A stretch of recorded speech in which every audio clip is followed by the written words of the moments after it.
Welcome, everyone, to Paranormal Round Table. My name is Wolf. And I'm Sal. He is Sal. I'm happy to be here, as always. Happy to be the man known as Sal. I don't really like it, but whatever. So, anyways, today we have a special guest. He is a Yowie researcher. His name is Simon Young, and he is from Australia. Oh. So, we don't want to waste a lot of time with the introductions. We want to get right down to the interviewing. Simon, are you there? I am, Josh. G'day, everyone. Good day. Awesome. I wouldn't be doing you service if I didn't give everyone a g'day. A good day? That's a good one. I like that. So, real quick, let's plug the emails. DosWolfman88@gmail.com, DosWolfman88@gmail.com, and wolfandsal@gmail.com. Either of those will work, ladies and gentlemen. Send us your stories. Send us your stories. We want to hear them and we want to tell them. Absolutely. So, Simon. And I just want to say a quick g'day to Sal as well. I forgot Sal in the intro there, guys. So, g'day, Sal. Nice to meet you. Hey, likewise, Simon. Me and Simon actually have talked before, but this is the first time I've ever actually interviewed you. And so I'm excited to hear, because you have been doing Yowie research for a long, long time. And I was just wondering, I was curious if you had anything new or exciting that you would like to talk about or discuss as far as like what's going on over there in Australia. Is there anything, any breakthroughs? Do you have anything like special? Ooh. Look, there's nothing at this present moment, no major breakthroughs. We did recently, we had our very first, last year, our first sort of crypto conference from a Yowie perspective up at a place called Nana Glen. It was a bunch of guys from that research all over Australia gathered together in one spot, which was pretty cool, sort of, meeting some of the Queensland researchers, because, we're researchers that are, like you guys, are spaced by, or distanced by thousands of kilometres apart from each other. Social media has made it great to keep in touch and share information, but meeting people face to face and sitting around a campfire till 3 a.m. talking, stories about this place and that place and getting a lot of intel on new places to research is always pretty good. So, it's and what happened at that event was one of the guys actually, a guy called Ray Doherty from the Australian Ape Project is the Facebook group. Ray's, they got a photo about 3 years ago of a, what looked like a grey-faced Yowie up in a tree. And, I've seen the original photograph, and the photo was enhanced. And what they did from that, they commissioned an actual artist to create a life-size bust from the photo of the head of this Yowie. And they actually unveiled the bust at this thing. And it was pretty cool, because everyone's sort of, seen this thing up on stage with a cloth over it. And Ray showed the photo and went through what they did and all the modelling they did and what software they used to enhance it. And then he unveiled the bust, and all of us were looking at there going, wow, that just looks like one of our Indigenous folks. And it does very much look like almost like an Indigenous person. And this particular Yowie, took a photo of it, actually had a grey face. And what I mean by grey face is our Indigenous people here use grey ochre for tribal ceremonies and for hunting sometimes as camouflage. And they've told us that the hairy man, which they refer to Yowies as the hairy man, and you'll probably hear me use that term quite a bit today. I don't necessarily like Yowies as much as I prefer hairy man or Dooliga or Junjadu. I prefer to use their traditional names. But the hairy man, they said would do the same and use that grey ochre on its face paint. You can clearly see in the photograph, it's almost like, think of Arnie when he was in the movie Command. I think it was actually when he was in Predator, and how he mudded himself all up for the battle at the end, and he had the face that sort of had the stripes across it with all the mud. That's what they look like it was a grey mud. And so that was pretty cool. And now everyone's got a lot of people have seen the bust since then and gone, yeah, that's pretty much what I saw. So we have had some interesting I suppose in the southern hemisphere, and we have had some interesting things happen in the the archaeological world. They've made you've all probably heard about the new discovery of the new 4-foot tall hominid that was living in the Philippines. Well, we had the hobbit, which originally found in the island of Flores near Indonesia, but they've just found Homo. I think they've called it Luzoensis. It's on the island of, forgive me if you're Filipino, it's Lunez or something in the Philippines. I haven't had a chance to completely research it yet, but they've just literally discovered this other hominid. Looks like it was alive probably, 30, 40,000 years ago. So it's more evidence now that we do have another type of human species out there. We are actually, there's been a discovery of some skulls down here by basically they were sitting under like a farmer ploughing his field, unearthed these skulls that were buried in the ground, and these skulls look like nothing we've ever seen before. So the problem is that the people that got them, the Evans brothers who found the skulls, they now have possession of them. They've long been pushing their own agenda about the ancient origins of people, so they're not handing these skulls over for proper scientific discovery and like somebody to do some dating on them and actually have a look at them and come up with what they were. But there's definitely these skulls, we've never seen them, and they've got no foreheads for starters, so no pronounced forehead. I've actually long said that our Yowie could end up being, when we finally get a decent DNA sample, our large Yowie could end up being part Homo erectus. We know now that Homo erectus was alive and well and living it made it all the way from Africa down into Indonesia, which is just north of us, and it was alive in Indonesia up to 40,000 years ago. So it was actually a lot of people don't realise actually Homo erectus was alive for a long period of time and lived on the planet at the same time Homo sapiens were here as well. So it's just that in different parts of the world, different hominids have affected, because of the interbreeding that they've done. And we've got, we find in our indigenous people down here, they have a very high rate of Denisovian DNA when they get DNA tested, but we also have a very low rate of Neanderthal. And when you go further north, you find a lot of Neanderthal DNA in Europeans, but not so much Denisovian. The further south you come, you've got a lot of Denisovian. So, there's as I've said, like in the last 5 years, I say to a lot of people, people say to me, what is a Yowie? And I say, look, it's probably, I don't like you to use the term relic hominid because I don't think they're relic as such. They're still an evolving hominid of some species. And and I think one of the reasons why both when Bigfoot researchers get DNA testing done, and we've had some DNA testing done here of samples we've had, they all come back and saying, oh, it's part human, you must have contaminated the sample. I think it comes back as 94% part humans because they are 94% part human. There's a lot of human in them. When you see when you study them for long enough and you see the way they act and the way they live, you realise they're very human in their behaviour. And, even Bigfoots are very human in their behaviour in what they do. They live in families. They understand that for the survival of their species, they need to stay in groups. They need to breed. That's all human traits. They get angry. They get upset. They, they have moments of joy. I'm sure I've heard of researchers talking over the years where they've been whacked over the back of the head one and it's back over the head by one and it's run off into the bush doing a bit of a guttural like type laugh. So they obviously have some type of humour about them as well, which says to me that they're more than just an ape. It's and I also think, Josh, that very much our governments know all of this as well, and but when you think about the implications from a religious perspective, from an industry perspective and things like that, if the government turned around and said, and then an environmental perspective, what the greenies would do if the government turned around and said, yeah, actually there is a hominin that it's pretty much like us, but it's a little bit different and it's living out in the bush and it's chosen to stay away from us, and it doesn't need people. It doesn't need anything from us. That's exactly right.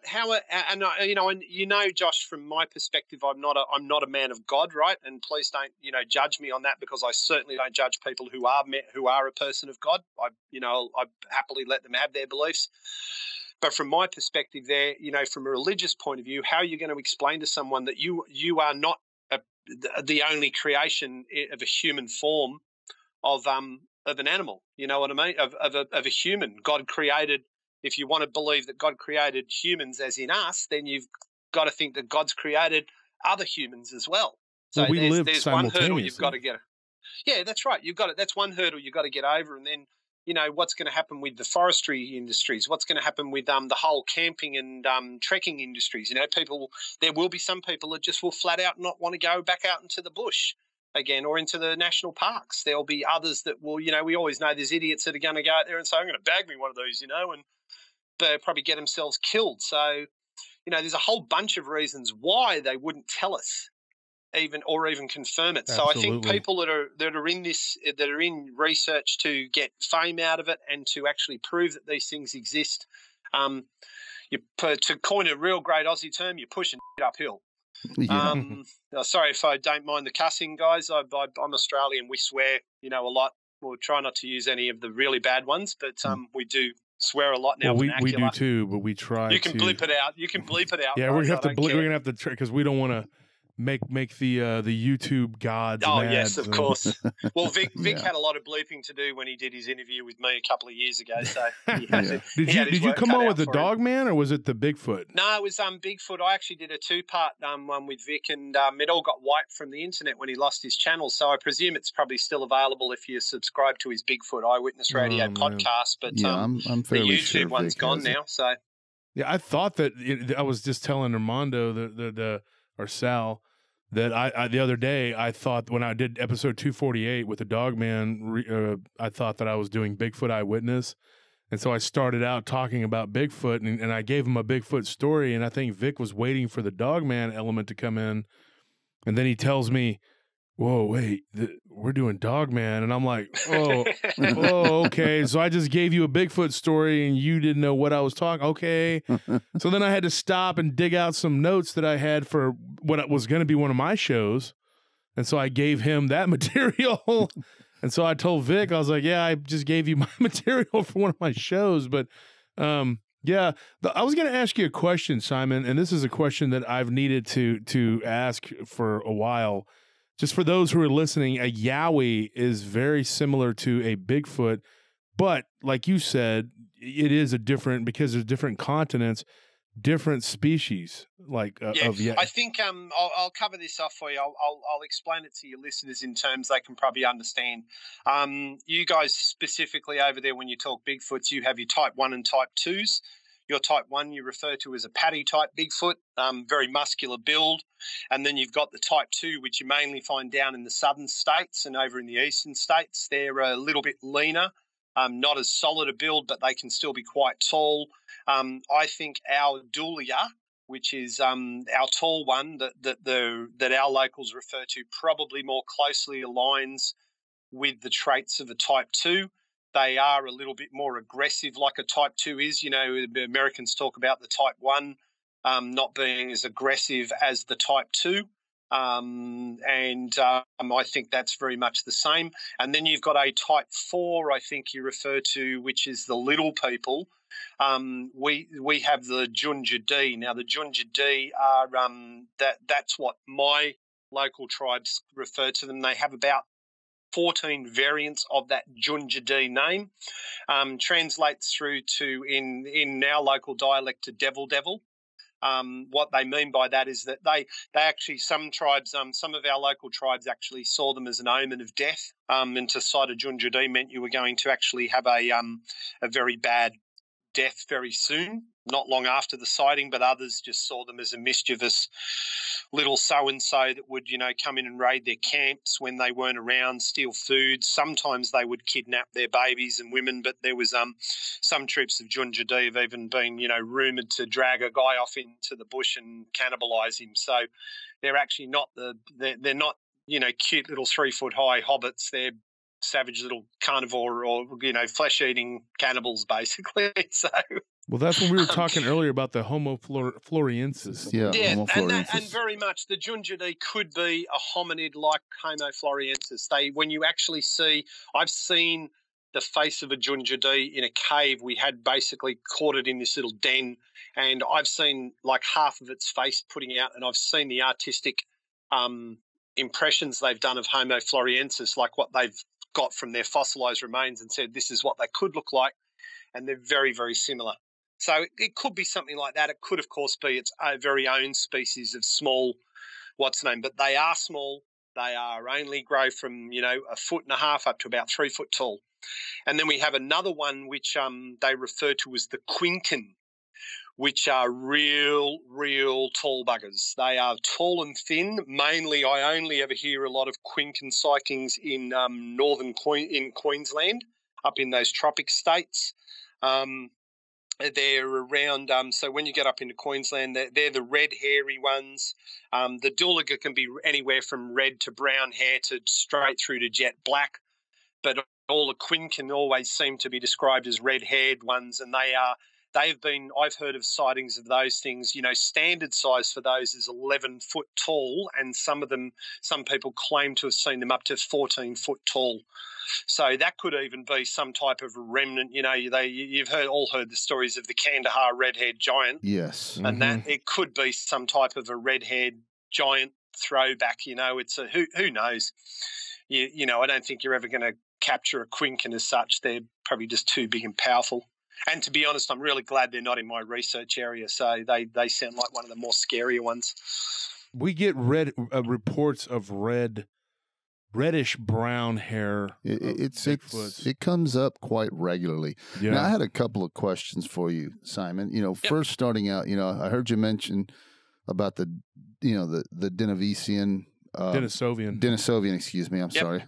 I got that backwards. But the Denisovian genetic traits in some of the our indigenous, the local natives, and of course you mentioned that the further you go north, you get more Neanderthal, I believe. Yeah, in Europe, most Europeans have got some type of Neanderthal DNA when they're being tested, and also Homo heidelbergensis is another one they're finding.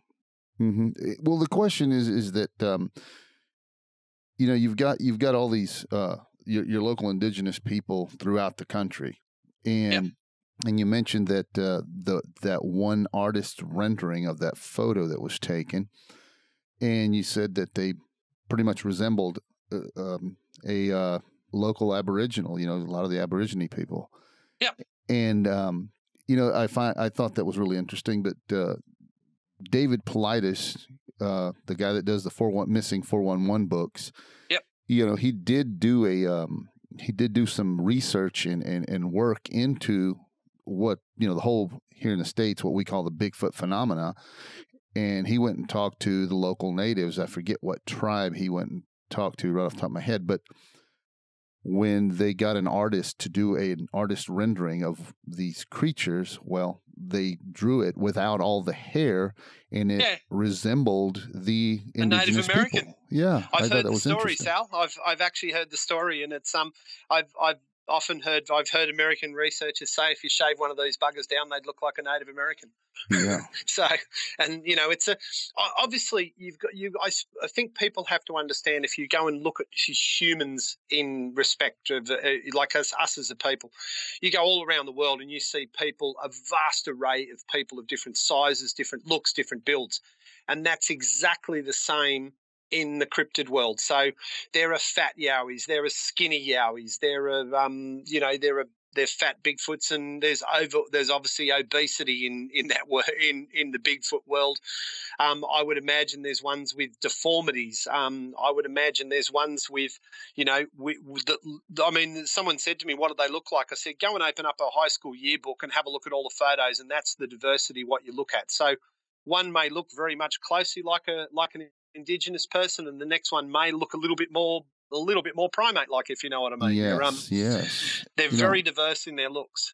Yes, and that I agree with. And speaking of deformities, you mentioned that. I just remembered when I heard a podcast a long time ago, probably about 10 years ago, possibly. And the gentleman that I know, his story has circled quite a bit in the Bigfoot circles. The gentleman, he recently passed away. His name was Mike Woolley. He had a very hair-raising encounter in western Louisiana, which the town that they mentioned, they call it Manny. It was around that area. And I've been in that area. I've been all around that area. That's East Texas. That's deep East Texas. That's deep West Louisiana. It's Yep. thickly forested. Long story short, he gave his account. That gentleman gave his account, and I was listening to this podcast. And then he went on to talk about a friend of his that lived up further north on the western side of the state of Louisiana. I think near a town called Monroe. He said he was called up there, and I was remembering this story. He was called up there with him and another friend went up there to check it out because the gentleman that called him up there claimed to have been having Bigfoot issues, and they were coming around his property. And in that story, he mentioned when they got up there and went into the area where these Bigfoot were supposed to be, they said they got in there and they waited for them to show up. I guess they'd already figured out that these Bigfoot would show up and watch and observe, since many Bigfoot researchers say that we humans are their television. We are their entertainment. Yep. So he mentioned, and this is a particular fact that he mentioned about that story, he said that when the family group showed up, he said there was the big one. They said, well, that's obviously got to be the male, the alpha male, and then female, and then the other family members. And the striking fact was that he said he witnessed one that looked like he had polio, and that two other ones were carrying him up into the area so they could all watch. Yep. And then could be a sick one too. Yeah, and but this one, I remember that podcast because this stuck with me. He said, you looked at the legs. He looked like he had polio, and his legs didn't work, and the other two were carrying him around. And then once whatever interaction happened with him, once they were done and they left, he said that the two of them picked him back up, picked that one that was deformed from probably polio, and walked back off in the woods with him. I thought that was really interesting. To me, that lends credence to, as you were saying earlier, they are a lot closer related to us than what anyone cares to admit. Mm-hmm. Well, I think that's why they build their TP structures, mate. There's the little TP structures you see them build when when you've got one of their temporary encampments. Yes. They're usually there where they'll sit that sick individual, and they'll build the base TP with the live tree, bend it over and then they'll usually hang some other crap off it to just to break up the they're masters at blending in. All they need is a bit of foliage around them to break up their shape. And that's where, and usually they will build those in the center of their living room. And they'll keep an eye on that person. But that's what a couple of US researchers that I know that have deduced that those TP structures are used for. And I tend to agree with them because they're only ever used once. They're never used more than once. They'll build it, use it for 2 or 3 days, move on, and they'll never touch it again. Yeah, so I think that says something for their evasiveness, and to me that lends credence to the fact that they are actually strategizing. They're planning. They have a method to their madness per se. When it comes I can tell you one. I can tell you a story, mate. I've seen ones where they go up in a tree, right? They'll use the trees to mask their thing. They'll come to an area where, and we've done this where we've found some tracks and we're following like a trail, and all of a sudden it gets to a real swampy area, and they know straight away they're going to put tracks in there, so they'll go up in the trees. And then you can, you'll see the mud marks where they've climbed up in the trees or whatever. And then you can, all right, well, if I was, you start thinking like a Yowie and go, all right, if I was there, I got up in that tree, then if I can get across to that tree, and then I'll go to that one, and then that one, and then 5 trees on the other side of the swamp, you'll come down and you'll look and you can pick the bloody trail back up again because they've used the trees to go across the swamp. I've also heard from another US researcher who I trust complicitly. He said they actually saw a troop moving through the forest once, and the last one actually had a tree branch, and it was brushing the foot marks away from what the troop were leaving as they went through the forest. Like, its job was to leave no trace that they'd moved through that forest behind. So I think they're very conscious of the footprint they leave on the earth. We rarely find scat, and I think a lot of their scat they actually do in creeks because they know it washes away. And the evidence is washed away. We see them walk a lot in creeks as well, because once again the evidence is washed away. There's we find footprints more on the sandy creek bed than we do anywhere else. A, because I think it's a great place to do it, but it's not your normal trail. They know where the creek goes. They know they can use it to navigate, but it's not a commonly used trail. So they feel that they can walk through there, and any footprints they leave behind will wash away with the next, time we get a bit of heavy rain and the creek flows. And we found some rather interesting prints there. Dan's got some videos of them up on our YouTube channel of prints we found in creeks and in sand. And I know in the US there's a lot. They find a lot of them in there, and you do get them doing the knuckle walking. They'll get down on all fours when they're moving along creek beds to stay low.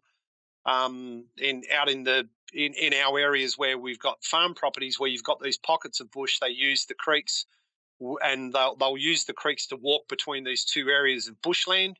Across the open farm fields, they'll just stay down in the creek. They can walk through there undetected on all fours. You go in the creeks, you see the rear footprint in the ground, which has got the 5 toes, and it stops about halfway down because you're only getting the front part of the foot in there because the mid tarsal breaks, allowed the foot to flex, and then you'll see like a big round sort of stomp in the ground with four little tiny, what look like little tiny toes on the top of it, and they're actually the indentations of their knuckles that they make when they sort of put that hand in the ground. They're not completely like an ape does, and knuckle walk, but they will sort of rest with that there, and you see those knuckles in there, and sometimes you might see a thumbprint out to one side of it. And that threw me for years, and it was I was finding these prints in creeks, and it wasn't until I started talking to US researchers about it, and they said no, they're probably when they're in quadrupedal mode. And it's funny, it's sort of I suppose a good segue into the very first Yowie I ever saw was actually it dropped down on all fours and ran away from me. So the very first one I knew straight away that they actually do move on fours, and I'll tell you what, mate, they are fast on all fours. They are a lot faster on all fours than they are when they're on 2 feet. And I've seen it myself. I've seen a Yowie go down a mountain which probably had a 30-degree slope at breakneck speed on all fours, and it was gone within an instant. Wow! It had disappeared from sight, and it was literally it was funny. It might have been beginner's luck or whatever, but I'll tell you the story. Why did I get into yowing in the first place? Right, I used to camp up in the Blue Mountains a hell of a lot in my 20s, and we used to just have some weird stuff happen around our campsites. We used to get these bad smells coming through every now and then. They hang around for a while. We'd have the odd little pebbles and rocks thrown in, and we were all up there drinking and riding motorbikes in the bush and having a good time as you do when you're camping when you're in your 20s. And we always thought it was just one of our mates joking around with us, but usually everyone was accounted for around the fire. And then I had this incident where we'd been up in this remote forest all week, and I put a chicken on a little miniature Weber barbecue, had a roast chicken cooking away, and we all jumped. There was only 4 of us camping there that time. We had seen no one in this forest this whole week we'd been there. And we all went down, got on our bikes, went down to the creek for a wash-up, came back up, and there's the Weber still sitting there with the lid on. And I said, I'll go and check how the chicken's going. I walked over, picked up the lid, and there's no chicken there. Oh, it's my gone. God.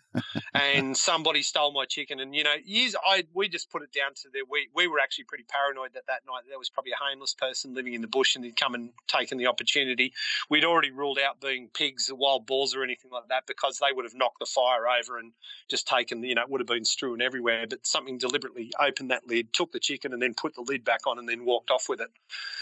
So, and all of this stuff happened, and there was a couple of incidences where I'd been out on the trails and I'd stopped off my bike having a smoke and I felt like I was being watched, and all of a sudden that bad smell came through. And then fast forward a few years later, I was reading some stuff about ladies who's had the dogs' heads ripped off up in the Northern Territory.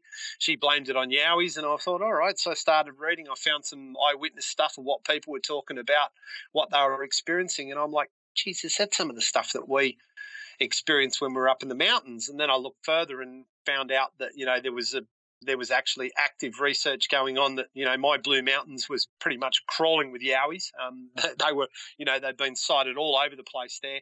So I went back up into near where we used to camp a lot to actually just go and walk a particular path down through the bush. I knew that bush like the back of my hand from a trail perspective. I knew every my trail in that bush because I'd ridden over them 20 times over. So I knew that if I walked down this gully here and went up that side of the mountain over there, I would come out on this trail. And once I'm on that trail, I knew how to get back to where I wanted. So I thought, I'm going to take off down there.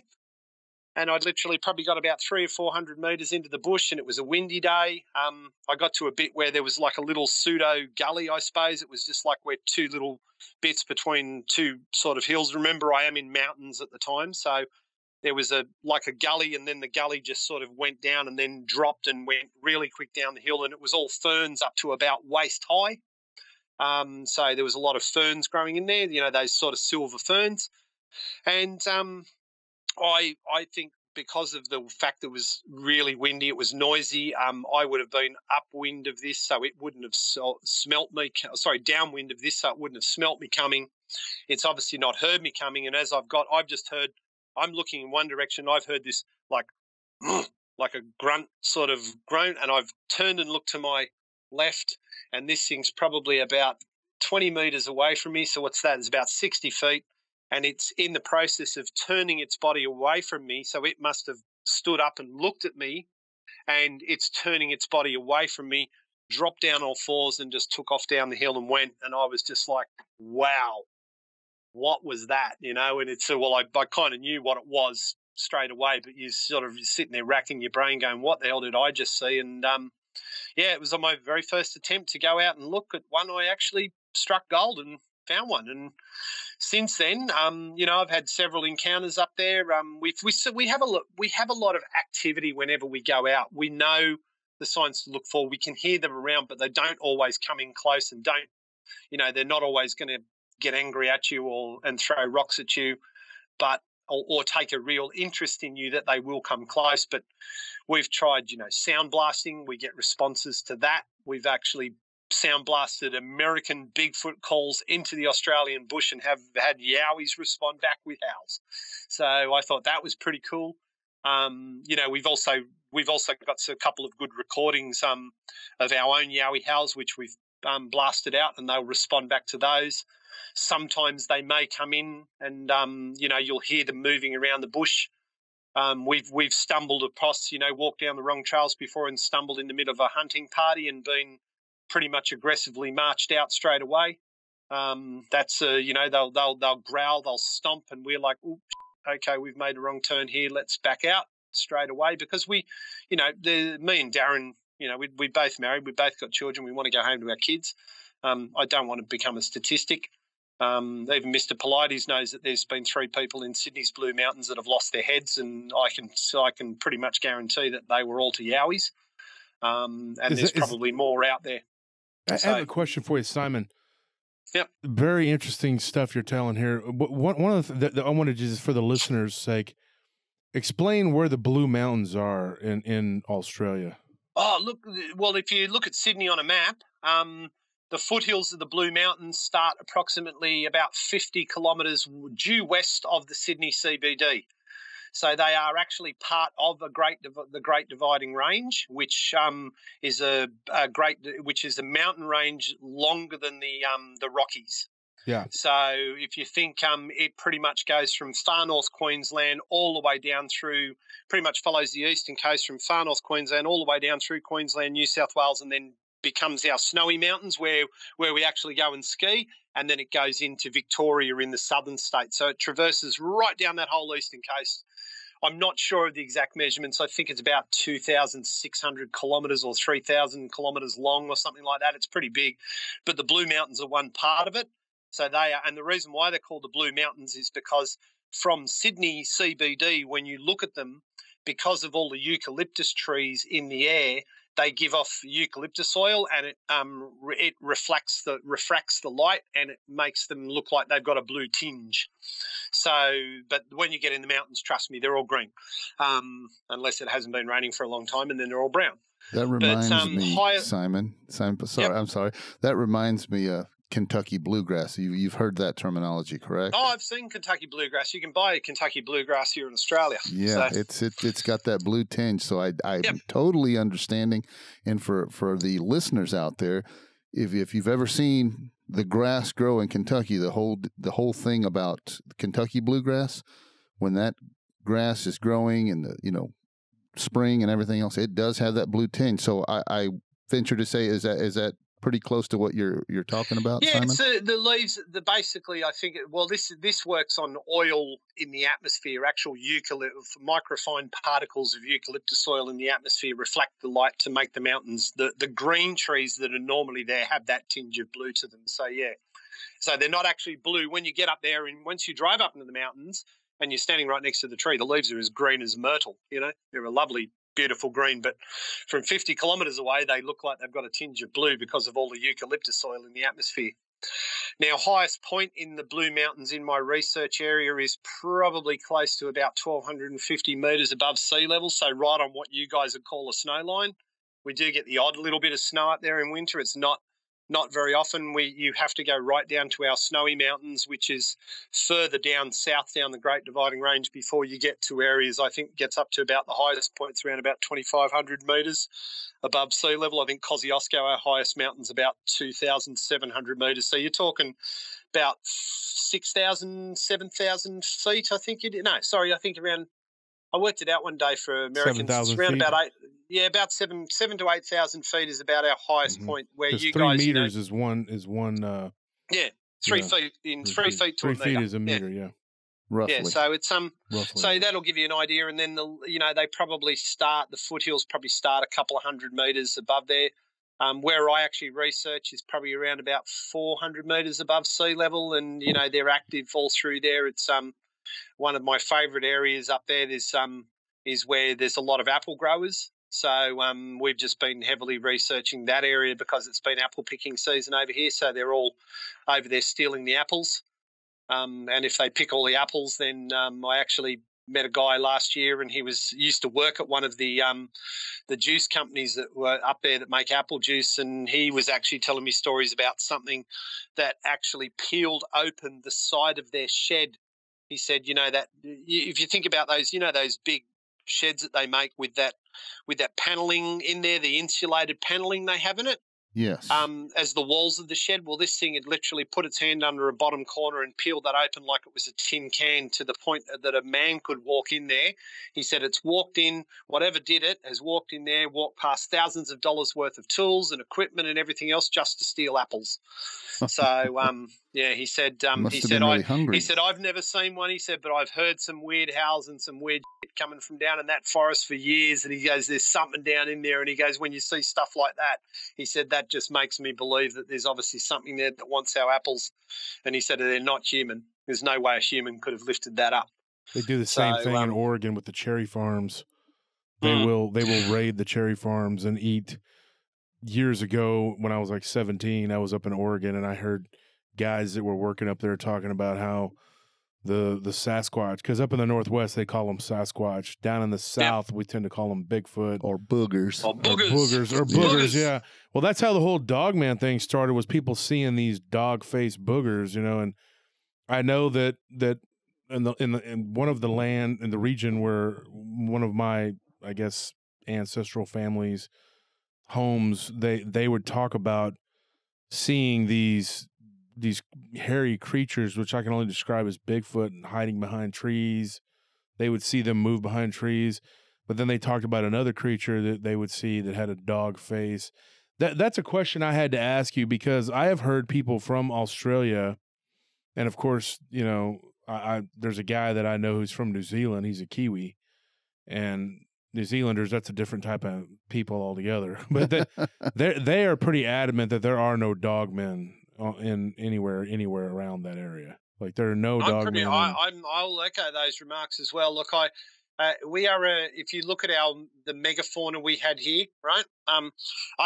The thing that I try to explain to people is you've got to think about the mechanics of it, right? How did a canine get to Australia? All right, because canines originated in North America. The very first canine started there, I think it was 65 million years ago, down in the south. They came out, they went over into Asia and Europe. The wolf was, the wolf was formed out of that. Then they came back into North America.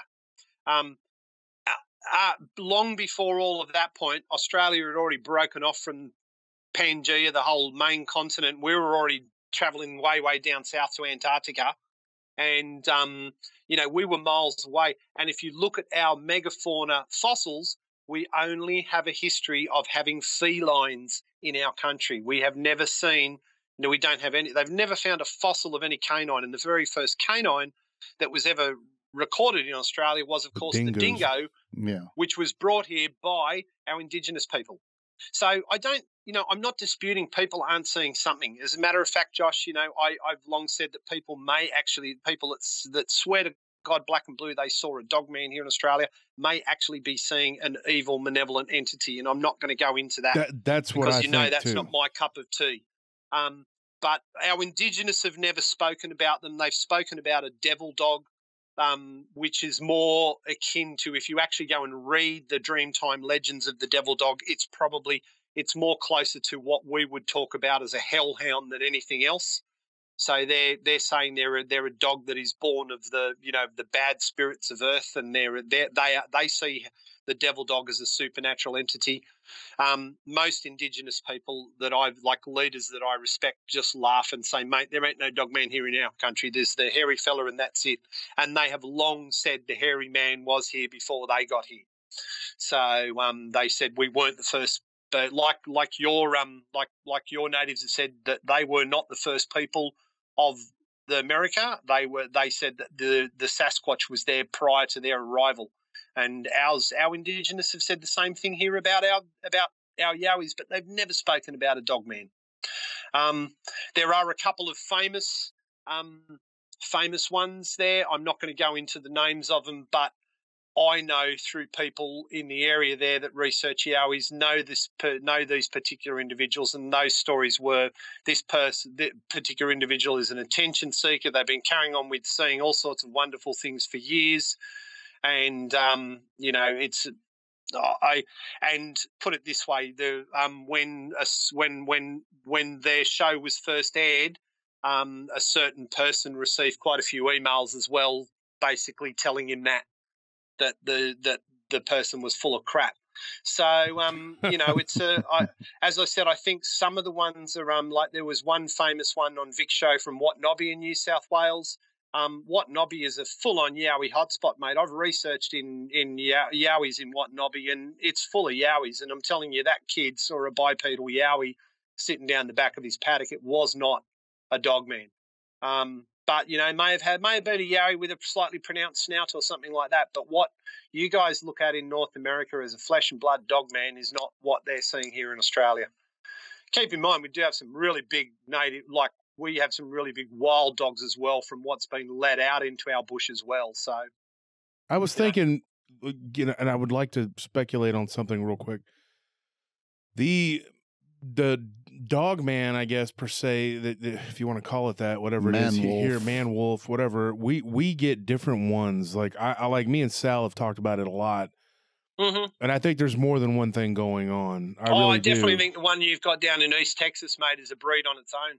Yeah, no doubt. That one with the stripes, you know, the story about stripes and that comes from that same region. That striped one you guys get down there, I still swear to God, is probably some relic of that hyena. Do you guys know that you actually had a native hyena to North America? Yes, absolutely. The cave hyena. And that's it, yep. And not the ones that they found up in the caves in the Bering Strait up there, but you actually have one that lived in the southwest of the U.S. and in Texas. People still see them, Simon. In fact, they see them in Texas. And in fact, or Sal, you were just talking about that the other day, that near Abilene, they see these hyenas. I know that my grandmother and grandfather claimed to have seen a giant Pleistocene era looking hyena in Louisiana. So, yeah, I know that they do exist. And I swear that, like, that striped... it has to be something similar to that, you know, maybe a relic. What is it? The dog-faced booger. I think that's the one that a lot of people refer to as the gudgeway. Yeah, the gudgeway. I think that's the creature. We don't ever hear. Me and Sal have talked about that too. We don't hear much about that in this area. I think it's more in LBL seems to be a hot spot for them. It seems to be further north is when you get into that. I don't think Texas has those. Yeah, around the Appalachian. I've got no reports of that. Most of what we get is, especially in this area of Texas where we're at right now, we're getting these more tall, tend to be lankier looking, but with a big upper body, but their legs and their, a lot of times we get smaller ones, you know, they look a little, but then we get these rangier, skinnier looking ones the further you go west that almost look like coyotes. I mean, they literally look like little coyotes. And then you get the further east Texas you go into the big thicket, you're getting like these ones where you're getting these reports of these big ones with big heads.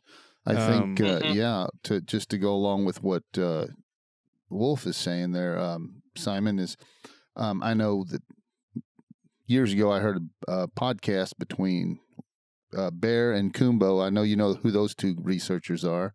I certainly do. Well, they were talking between them. They did a podcast, and I've heard it on other podcasts. But they claimed that when they went researching in East Texas, near this place called China Springs, which is near the Angelina National Forest, they claimed that they saw an 11-foot tall Sasquatch in that area. Yep. And that area, Cato Lake area is producing some big ones. That's down near Brenda Harris's place, isn't it? Is she in there, or is she? No, she's New Mexico. She is. Brenda Harris is out in New Mexico. In Albuquerque or somewhere like that, I think. It's actually she is Navajo, Native American from the Navajo Nation. That's it. Yep. And the whole reservation takes up a good part of the Four Corners, where the eastern Arizona, western New Mexico, and all that stuff. So that's her area. And Skinwalker Ranch is in Four Corners as well. Skinwalker Ranch. Yeah, it's all that area up there. It's very mountainous. I believe, was it your wife calls it, that's all the high desert area? The high desert, yeah. And that region, I've gotten so many weird reports. I've gotten gargoyle type humanoid flying creatures and this is minotaurs. There's I don't know about minotaurs. No minotaurs. I haven't got any minotaur stories, but I definitely got this gargoyle looking creature that has a dog type face. It tends to be the same. I get the reports over and over again of that type creature, and they're in the same region, the New Mexico corridor, with these weird looking like thin membranous type wings. I did a show on it, and then we got, they have this like weird dog face with this weird little ears, and they have like almost like a dog looking paws that are just kind of stubbed for feet, and you would think that these people were crazy if you didn't get like several reports. Yeah, several reports from the same area, almost like a flap, different people. And you're going like, what is this thing that these people are seeing? And then you get in that same region, you get Sasquatch. Yes, you do. And then you also get Dogman of a different variety. Yes. Oh, definitely. It's look, and I think most people when we hear eyewitness reports are genuine that they saw something. I don't think there's only a very, very, very small percentage that fabricate a story just to basically feel liked in a group. You know what I mean? Well, a lot of them are anonymous too. I mean, but that's exactly right. You get the anonymous ones, but then, and I think sometimes people just really want some help in understanding what they've seen and trying to put some type of logic around it. And it's and I don't dispute what people see, but the problem we have as researchers is then what's actually real and what's supernatural, especially when you're dealing with something like a Dogman, because you've got all the history of folklore. And I mean, let's face it, it's it looks like an evil bloody creature. Do you believe in that though, Simon, that there are supernatural creatures out there? Oh yeah, I have no issues believing in supernatural, mate. I actually went on my very first ghost tour recently. Cool. I went to we used to have a ghost of an Indigenous person haunt our house. Wasn't much, only saw it like a couple of times in a 20-year period. That's crazy. And I've always believed, I've heard stories, from other people, and I'm always open to especially stories about spirits and things like that.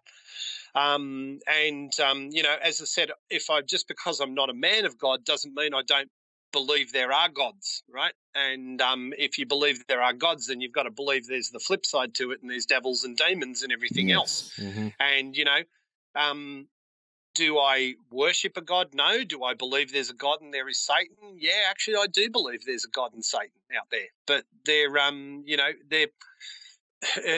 that's I don't. Without getting too controversial for your listeners, I don't see them as a God. They are a being, they are an entity that is there, but there's varying levels of gods. If I could go off, I could talk to you for hours about my theories about gods, but there are gods that exist in forms that are so large from a universe perspective. Like, you're talking gods that would be an energy entity that is almost the size of a galaxy, that we couldn't even fathom what they were. We don't have the mental, the grey matter to even comprehend what this type of God, what these gods are. And I often say that the Christian God, and that is, and I don't mean any disrespect, but it's sort of a little bit lower on the pecking order in the realm of gods, if you know what I mean. It's if you put your Titans and your old gods, your old Norse gods above the Christian and the Muslim God, if you know where I'm coming from. There's like a deity of gods in my world, if you know what I mean. But I don't worship any of them. But I certainly don't not believe them. And supernatural creatures, definitely believe. The Jinn is something that I've actually done quite a bit of research on, and I'm a big believer in the Jinn.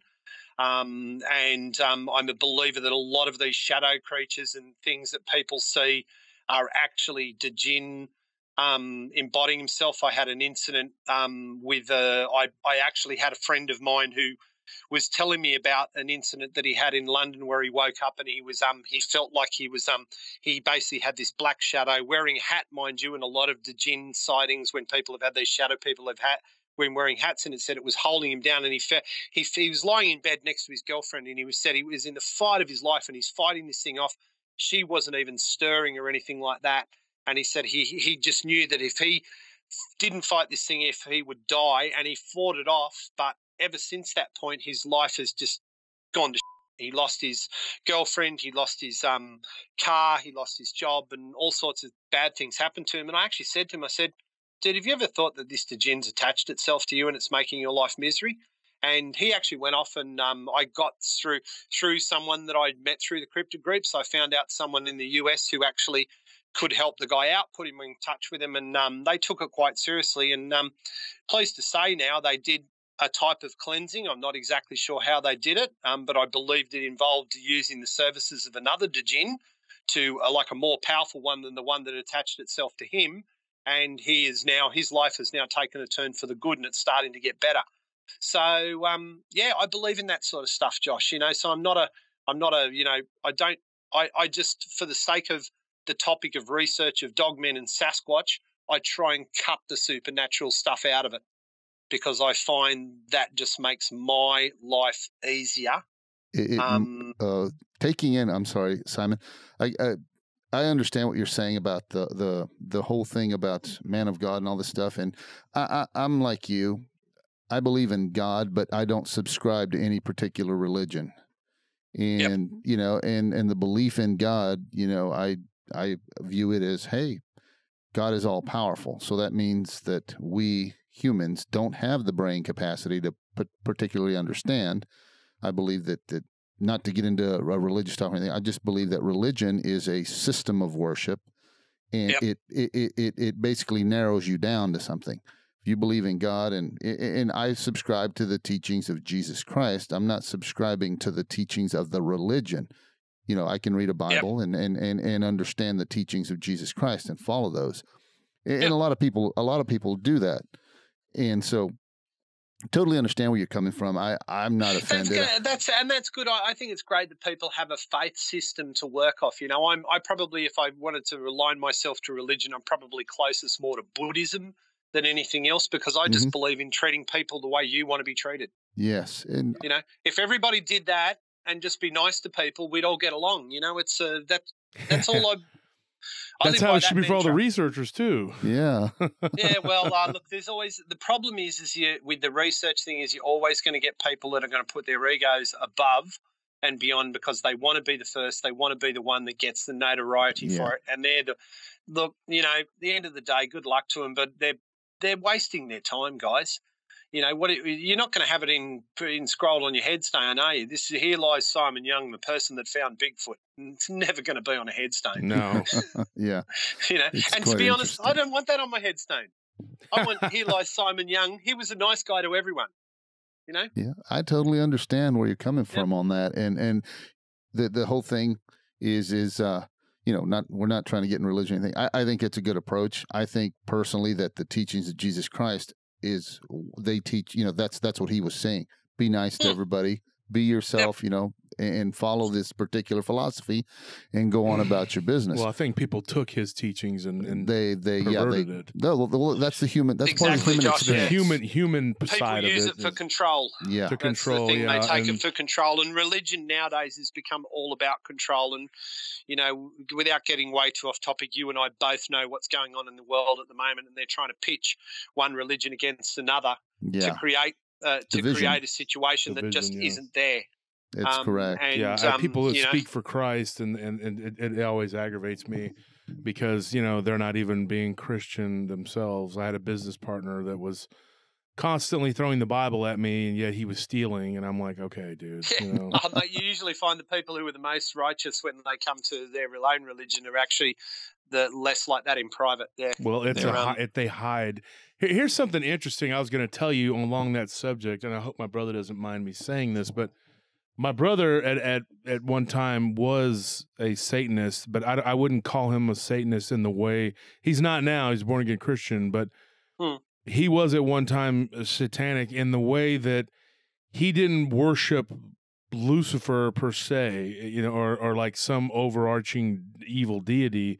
He believed in a group, and I'm not going to mention this group's name because they're very weird. And it was more like paganism. Well, yeah, but he was part of a group, and they believed in like what Simon was saying about the old gods, and they believed that these old gods, if they were able to channel them and bring them across, that they could actually destroy or disrupt the fabric of space and time. That's how powerful they were. And I was like, he was kind of dabbling with that group, and I was like, why would you support a group who wants to bring something over that is more evil than even the worst devil we have in this dimension? and according to this group now, and I read some of their literature, okay? Now I've read a lot. I've read about every religion you could think of. I've read the Gita. I've read, you know, every book, Taoism, you name it, I've read it. But you know, because I believe you have to know to be able to comment and talk about it. You have to know this stuff. You know, so exactly. This group, I read some of their material, and according to them, Lucifer basically was like he was against the bringing of these old dark gods to this dimension, because not only with the according to the Luciferians and to their doctrine, that it would not only destroy and destabilize, but it would destroy what he had. So I was thinking, so when I read this, I told my brother, I was like, why would you even contemplate or even like entertain such an idea of some sort of deity's evil? Of course, they're just pure evil from another dimension that are worse than the worst devil that we could think of, because even the devils that we know, you know, would be against it because they would lose everything. And I was like, and I was listening, I was reading this material, and I'm just thinking, wow, what a just unholy, horrible idea. Well, actually, to be honest, I think Lucifer actually gets a bad rap when you look at what God sent. God sent him down here as punishment because he tried to buck the system up there, and he tried to actually have a bit of free will. And God said, no way, you know, you're going to go down there and I'm going to make you punish the sinners now. So, yeah, his job is to go and punish sinners. Why should he be evil just because he has to punish sinners? He's actually doing, here's a different perspective. He's punishing sinners. Is that not a good thing? Well, I think they all have their role to play, but here's the thing. I was talking to somebody the other day about this, postulating theories and whatever, and one of the things that I noticed was like Lucifer isn't really mentioned in Revelations as the beast.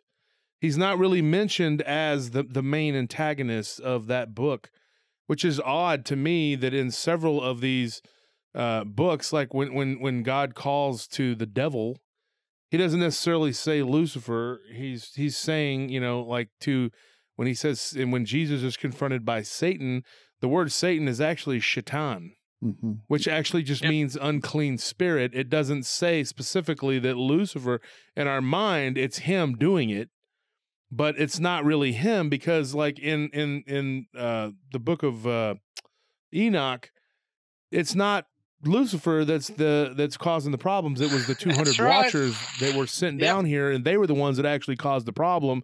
And Lucifer was here. Him and his rebellious band of whatever were here, you know, maybe pulling their shenanigans somewhere.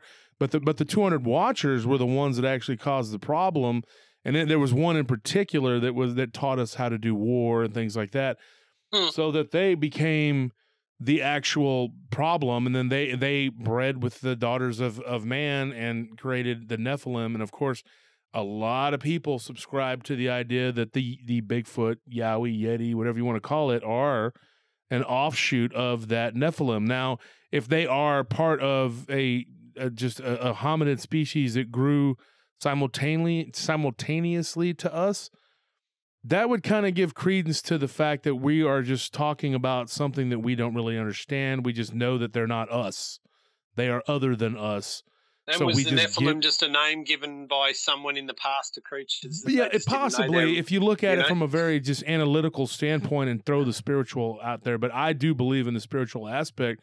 Now, of course, my co-host here, Sal, he believes in the Sitchin idea that they were engineered, that they were, you know, the Enkidu, basically, if you will. If I may, are you familiar with the works of Zecharia Sitchin, Simon? Oh God, yeah, mate. I actually subscribe to the theory that we were basically Homo erectus was taken out of Africa and spliced with some alien DNA to create Homo sapien, and we were used to mine gold in there for 250,000 years or something or other until they got all the gold they needed to repair their atmosphere, and then we apparently got up and walked out of Africa. Yeah. Well, you know, when you think about that's the short version of it, I suppose. So when you think about the just the analytical side, not the spiritual side, because I don't discount the spiritual side of all this, you know, as far as this is, you know, the whole spirituality, demons and everything else is concerned. But when you look at the works of Sitchin, you know, if you remember in the 12th planet, that when they were looking for that particular worker, because they were, you know, the crew that they brought with them were tired, you know, they were slaving in the mines, and so they wanted they wanted relief. They kidnapped Inky's brother Enlil and held him ransom for ransom and said, you got to do something. Inky steps in, you know, they have a big meeting. Inky steps in and they talk and everything, and finally they come up with a solution. Inky says, hey, we're going to build you, you know, we're going to find you a replacement worker, so on and so forth. And then when they went to enact that plan, they went through the selection process. And it does mention in there in Sitchin's works that they tried out all types of animals, trying to create these chimeras. And to me, that gives credence to why we see a lot of these creatures. Now, when we get to the topic of the Yowie, Bigfoot, Sasquatch, the hominid, you also have to remember that in Sitchin's work, he mentioned that they went through a bunch of different stages to get the perfect man. And so when they finally got the perfect prototype they were looking for, which is biblically, if you look at the Old Testament with a historical lens, Adam was the first preferred prototype. Yep. There were others before that were, you know, just didn't make the cut, for lack of better words. Yep. So I look at the Sasquatch, the Yowie, all these other different type of hominids, that they were previous prototypes that they did not, the Anunnaki didn't find suitable. Or they could have also been the ones that they tried it with, but it didn't work, so they just left them as they were. You know, they could have said, right, well, let's grab this hominid, try and do that. No, it doesn't work. All right, well, let's try this one. And then they finally settled on this one and it worked, and bingo. Oh yeah, and that's could that be what's going on now? The truth is that we were the hominids. The scientific evidence that's come out in the last 5 years now that there were about 25 hominids walking this earth all at the same time. All at the same time, yeah. And they were all interbreeding.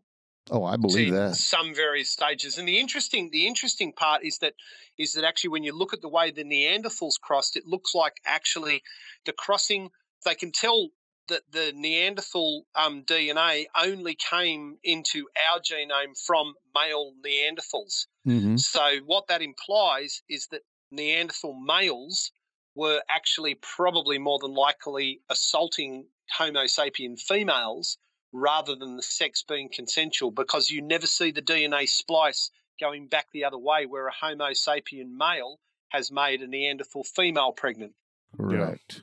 You follow what I mean, guys? Mm-hmm. What do you think about this though, Simon? Me and Sal have fielded a report, and we talked about this, where someone in Wales, not your South Wales. Yep. No, I know Britain. Wales in the UK. This is Wales in Britain. Yeah, British Yep. Wales. That this person gave us a report of a Bigfoot being left by aliens, I guess, because it was a UFO. Yes.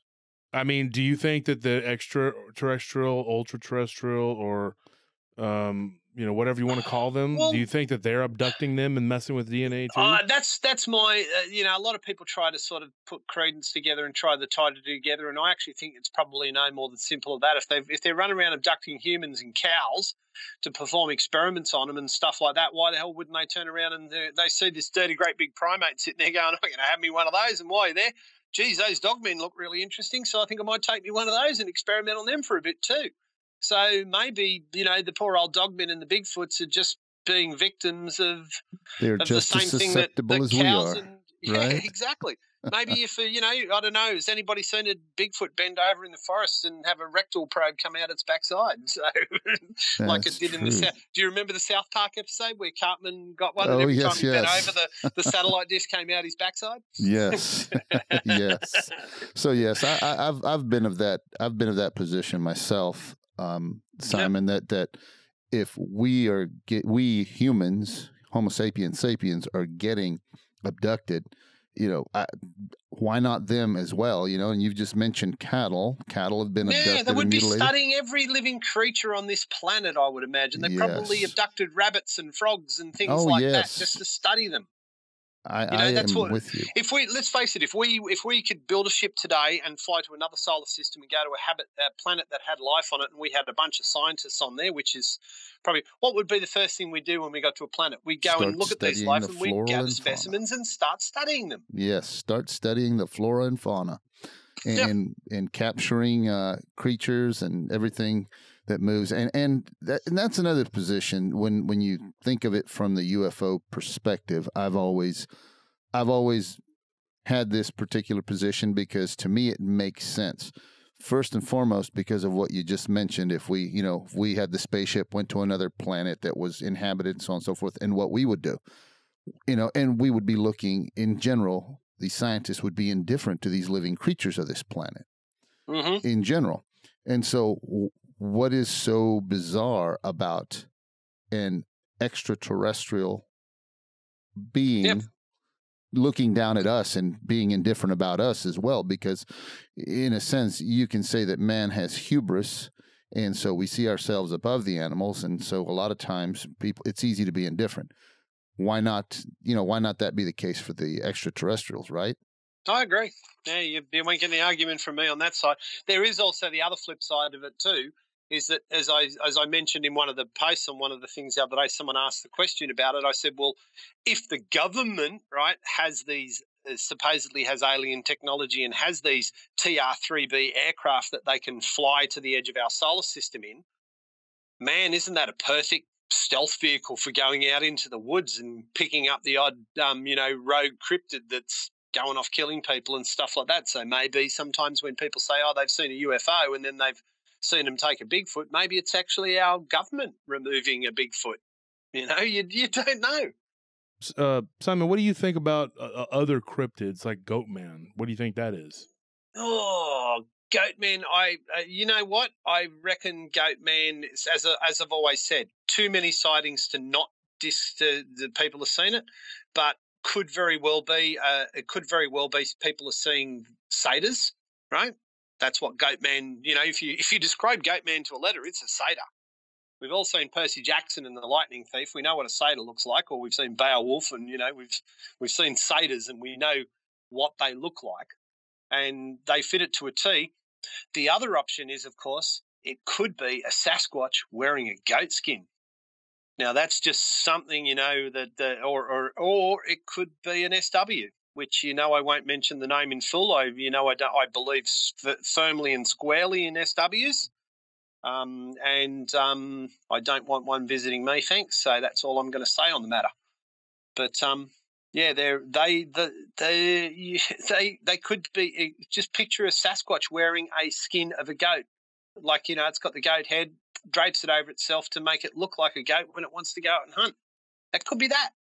Who knows? But there's definitely seen something out there. What about the hooves, though?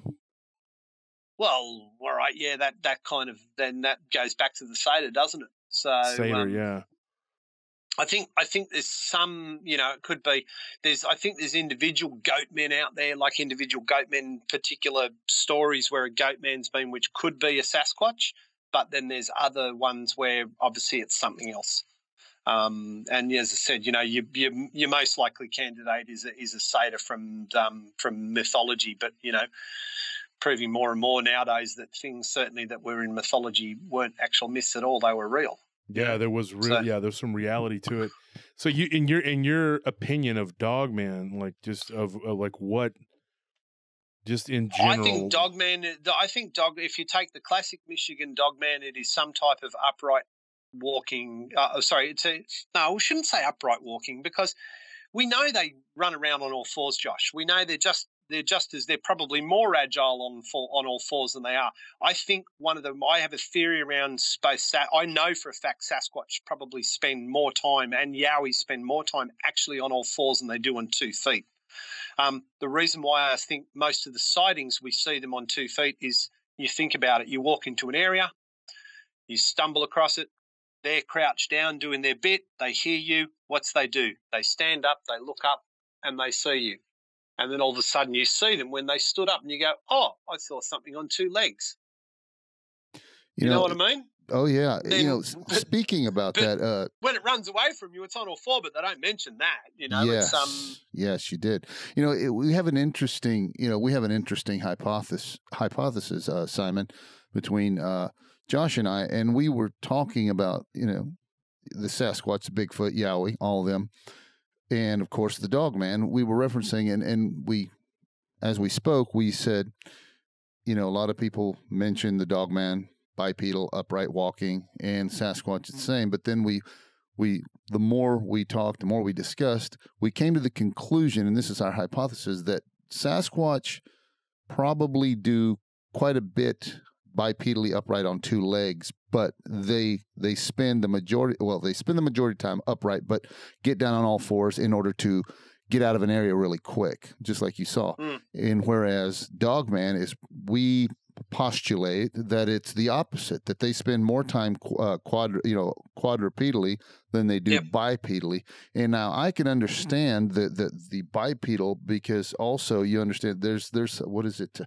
I'm trying to remember one of these animals, I think in Africa or whatever, but they're quadrupeds, but they get up on 2 legs and hold their front hands out. I think it's something like an anteater or some animal of that nature, but they stand up like that to make themselves look bigger. Now I can understand that if a Sasquatch stands up and lets you see him, it's one of those things. I would venture to say that it's saying, hey, look how big I am. You really want to mess with me? And for most people, the average person, they've been programmed to believe that they're nothing more than fairy tales. So when they see one, instantly their brain has just been crashed like a computer, and they're experiencing cognitive dissonance when they're seeing this creature that's supposed to be mythical. And I can only imagine, and every time I wonder about it on many, many occasions, and all the time when I think about it, I think about Josh's encounter with the Dogman. I can only imagine what kind of, his brain just going into overdrive trying to figure out what he was looking at. No, I reckon I'll probably defecate myself the first time I see one in the flesh. Yeah, I wasn't a dog. I know that a lot of people have tried to say over the years that, you know, these things look like dogs. I don't buy that at all. They don't look dog-like to me. More wolfish. And the reports that we're getting down here in Texas, like Sal can tell you, they're wolf-like. They're not dogs at all. I don't even know where that term there was a Dogman even stuck particular around. type of there's an ancient coyote that used to live in the south, south parts of America, and they said it developed the ability to stand on its back legs because it had to see up over look for prey over long grassy fields. So it was living in long fields of 4 foot high grass, and it had to learn to stand up and walk on its back legs so it could see prey over the top of the grass. And so I think we see dogs, even dogs on what's the name there? Dogs can walk on their back legs if they want to. It probably causes them a little bit of pain. Right, and it's awkward for them. It's awkward for them, but, develop that over a few thousand years and it's going to get less awkward and your body's going to change the more you try and do things, like what Josh was saying about our frontal lobes before about our emotional lobes, because everyone's getting so triggered nowadays being on social media and being exposed to all these things. They're becoming more emotional and their bodies are responding by their emotional part of their brain getting bigger. Yeah, they're being programmed. Look at the Japanese, look at how tall the Japanese have gotten less than a century by introducing a lot more red meat into their diet. Yes, the better nutrients. Now I think nowadays they're saying the average height of a Japanese person now is almost 6 foot. Oh wow, that's interesting. Their average, yeah, it's because of the change of diet. They've got a lot more Western diet. They're all going taller, so they're not little short. They're not little short Asian men getting anymore, heart disease at an alarming rate too. Yes, except in Okinawa. I think they stick to more. Don't they stick more to their for lack of better words, their original diet? They still stick to that. Okinawa's got the oldest average population in the world. They reckon people there on average live well into their hundreds. Oh my God! So I think the oldest Japanese person there was 114, and he was an Okinawan.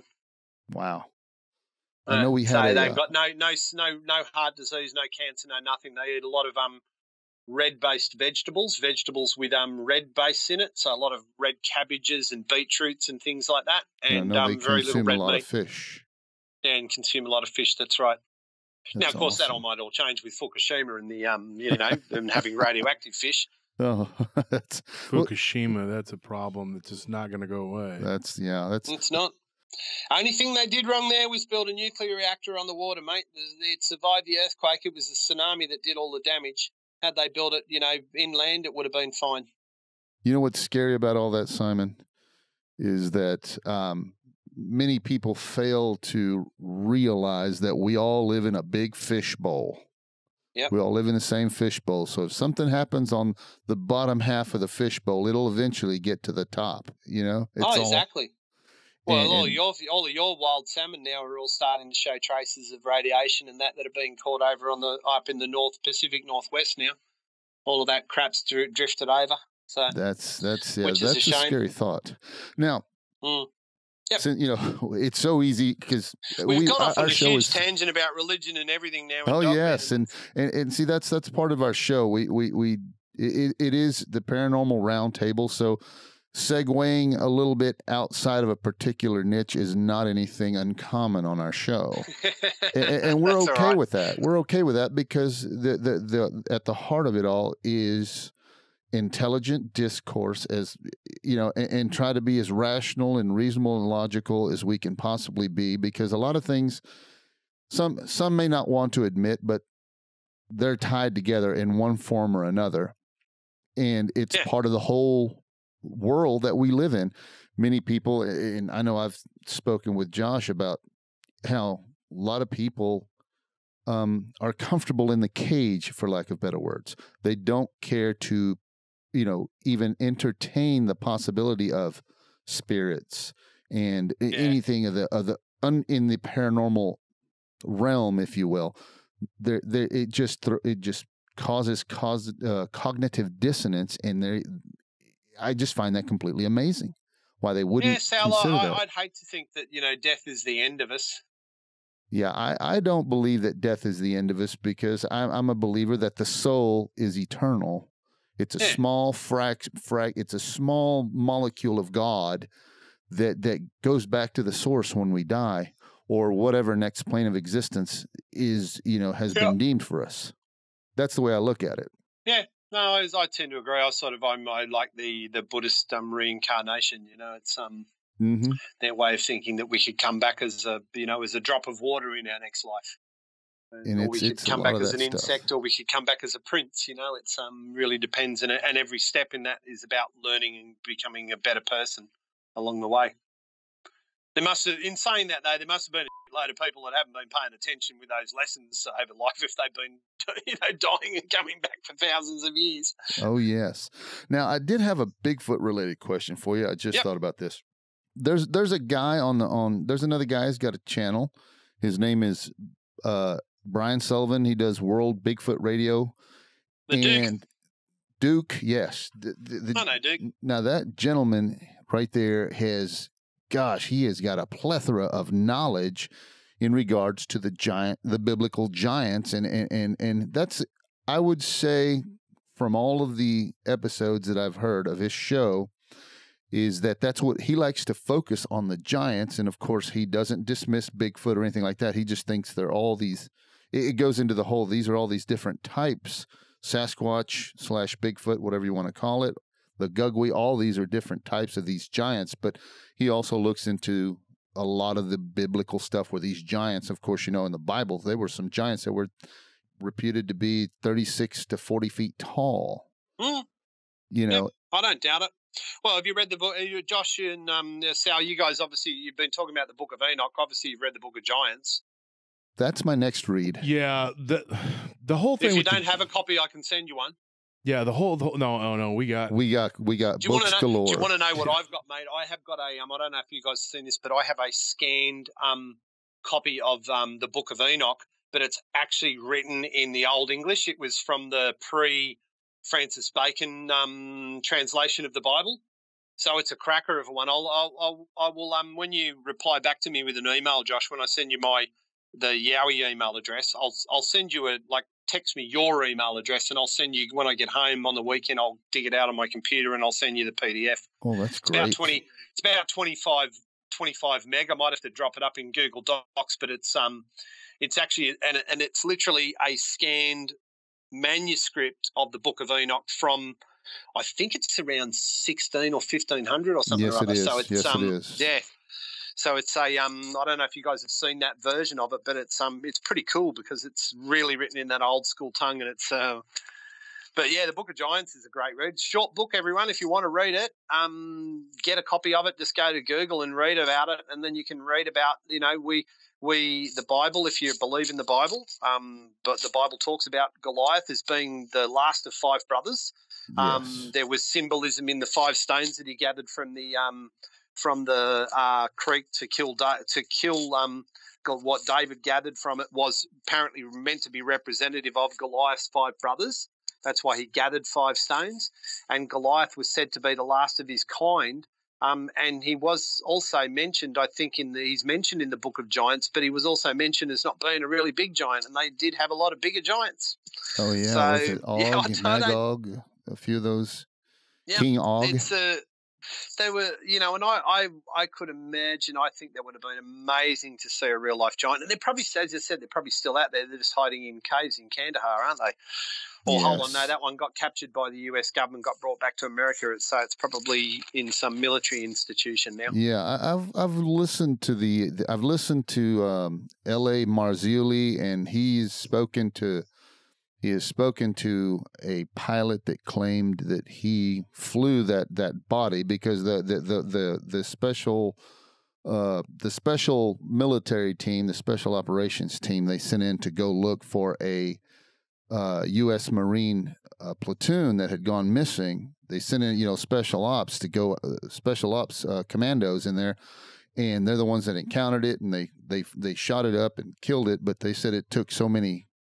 So many bullets to, they had to riddle the body full of bullets Oh, I bet you they would. In order to drop it, but they brought it in. L.A. Marzulli spoke to the pilot that supposedly flew that body out of there, and they said, one of those military pallets that you put equipment on, supplies, and the way he described everything, I can only imagine this thing being at least 15 to 16 feet tall. Yeah. It was amazing, mate. It's and there's the stories that came out of Afghanistan as well from the soldiers over there that were coming up against basically what they described as werewolves in some of the foothills of I think it was Western Afghanistan. Yes. Up in the mountains there. They were encountering, and they saw there was I remember reading one report of these GIs actually were up in an aircraft, and they were watching this Dogman / werewolf on thermal going through a village, attacking all of these Taliban guys and taking them all out. Wow. And and then you cross reference that to, you go back to that story from the Greek king from, I think it was, I've forgotten his name, but I think it was around 500 BC. Mm-hmm. He travelled to India, and he said that he encountered a tribe of these dog-headed warriors that were silk weavers. You're talking about Marco Polo? No, it wasn't Marco Polo. Because it was a Greek king. Oh, well, Marco Polo supposedly counted them as well. And if you look at the area they describe, they're pretty much talking about that sort of Kandahar to Kashmir type province, that area of between Pakistan and Afghanistan, up in those mountains up there, in those mountainous regions. And they used to come down and trade weapons with the Indians and stuff like that, and swap it for silk. And, mate, it's sort of, and here we are, you fast forward 2,000, 3,000 years later, and we've got people there encountering still. We've got American GIs who are saying they're seeing the same sort of things. So, it's as I've always said, Dogman, I believe, has always been around. I believe it's actually probably almost as ancient species as we have been here, if not longer. Cenocephali is just another name for it, but I honestly think that all of the werewolf lore all came from people citing physical dogmen, throughout Europe. It's all of the history of it's all come from, Alexander the Great talks about dogmen in his writings, about having to face waves of these dog-headed soldiers when they faced the Persian army. There was other ones back in Sumerian times. There was Sumerian king, didn't get a tribute from a particular city, and he sent his troops out to find out why the city was overrun and destroyed. That's right, and they were all headless. And when they found some survivors up in the hills, they basically said that these dog-headed warriors had come in and killed everyone in the city. Killed everyone. So it's right throughout history. They've talked about it. You look at the Aztecs have a god-headed dog that was a guardian of the corn and the underworld. We talked about that too. Yes. If you follow the corn belt through North America, like it comes down through the center, and it's right where most of the Dogman sightings all are as well. So there's some link there. And I've even heard stories they're finding pyramids under lakes in Minnesota and places like that probably shows that the Aztecs were actually a Native American tribe that migrated south and took the corn with them and moved into Mexico and into those lower parts of South America there. As a natural thing. So, there's so much. There's a lot of this world that's undiscovered, and oh my God, you know it. That's true. And here's another hypothesis that Josh and I had spoken at length about, the physical dogman, wolf, whatever you want to call him. We discussed at length about all of and we were staying in the, for lack of better words, the scientific realm with facts and physical aspects of it all. And looking at it, we were talking about it, and we discussed, well, what could it be? And, I proposed just this hypothesis that I think what we see today, these physical dogmen, are nothing more than, or not, I don't want to trivialize it like that, but I think they are the feral remnants of the Cenocephali, which scattered to the four winds all over the world. And of course, it's kind of hard to swim all the way down to Australia. That's probably why you don't have any down there, unless potentially that, unless they are of a paranormal sort. That's right. Demons, could be all this an stuff. SW. And so explain what the SW is. The skinwalker, guys. Skinwalker, yeah, because the listeners at home may not know. Yeah, just so is. people understand, I've learned enough about them. Speaking to people like from Navajo Nation and listening to guys like J.C. Johnson, that it is something that literally you can bring your attention to yourself of a skinwalker just by talking about them. These people, these are people that have basically sold their soul and performed black magic to give themselves a magical ability to transform into an animal of any type. And as I've always said, they don't fly American Airlines or United, mate. Those things can fly astral air, so they can get to me in my country, irrespective of geography or whatever. So, as I was saying, sometimes what people see down here, there very well may be they very well may be skinwalkers here in that have come out and visited people in Australia for whatever reason. Who knows? That's a big potential. I mean, because the whole paranormal aspect or supernatural aspect of the Dogman, when I think of supernatural and a Dogman, I'm thinking more along the lines of a werewolf and transformations, because one distinct quality that the werewolf has that the Dogman does not have is there's a transformation involved from a human to this upright walking wolf beast, whereas the Dogman is it stays in its form all the time. And transformation, we know, usually entails dark black magic. Yes. So it's it's not for the faint-hearted. It's something I don't really care to dabble with. No, I don't either, mate. It's and I think that they're mimicking the Dogman. Yes, I think definitely, so too. We'll give them a bad rap, mate. It's like it's like how many times do you see people from certain countries that where say for example an Asian might turn around and he might be from China, do something bad, but then say he's Japanese so he doesn't give his own countrymen a bad rap.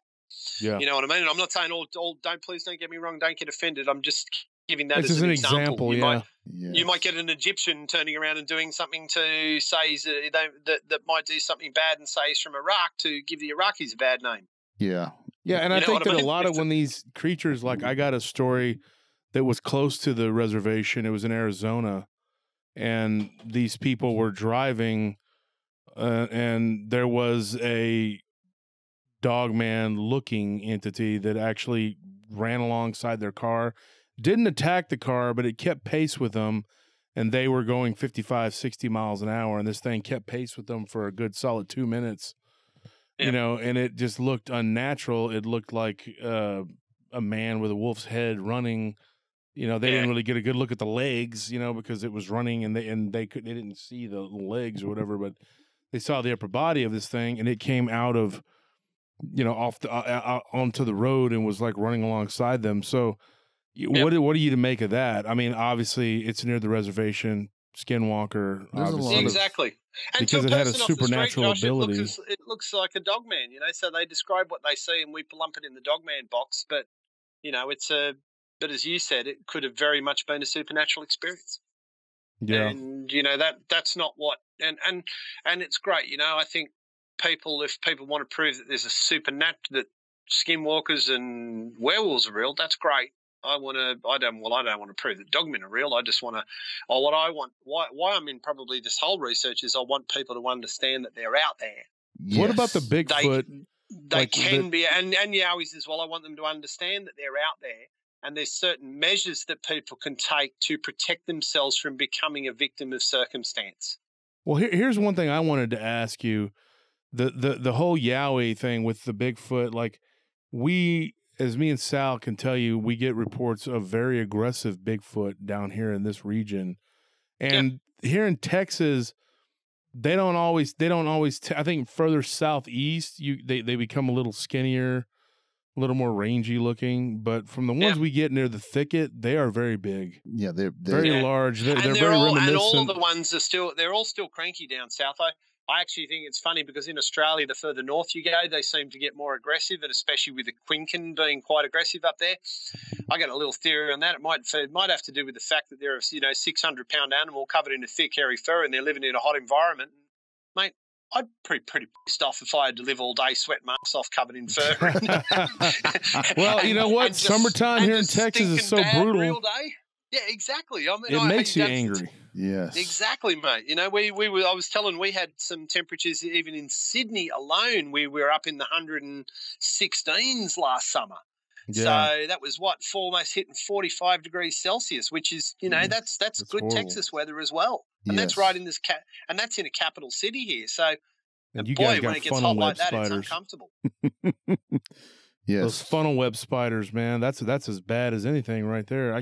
They're all right, mate. They are the one thing out of all things that actually can chill me to the core is a funnel web. I can handle any spider, but I've had that many close run-ins with funnel webs over the years. They just petrify me, and wow. I go into kick-ass kill mode whenever I see. If I see one and it if one attempts to crawl into my tent or whatever, I go, or it crawls out of a log on a fire we've just put on there, I go savage on them, mate, to the point of feral. They look like hairless tarantulas, dude. Oh my God, they are big? Pretty much. Yeah, the problem with the funnel web is that where Deadly. we go camping. Where we go up the mountains in our research area, there's a lot of funnel webs up there, and in summertime the male ones go looking for a female one, and they can walk up to a half a mile in a night. So they're actually out and active and walking around. The males have the more potent venom, but they're smaller and they don't inject you with stuff. The good news is that my research area just so happens to be only about a 40-minute drive from Katoomba Hospital, which stocks the antivenin for funnel web bites. So, if I ever get bitten in my I will. No one's died from a funnel web bite in Australia since we introduced the antivenin in 1981. Oh, that's great. Although it might be scary, no one's died from one. And there is another spider called. Go and look up our mouse spider, Josh. Go and look up the Australian mouse spider. It's a bigger one than the funnel web. It looks like a funnel web, and they are proving to be more venomous than the funnel web, but they're very, very rare. Oh, wow. God. And you guys got the redback, too, the redback that's spider. That's nothing, mate. Yeah, I've studied those. I've studied all your spiders. You'll love this one, mate. I had a mate of mine who had one of those uncles that, probably took too many pills at Woodstock during the 60s.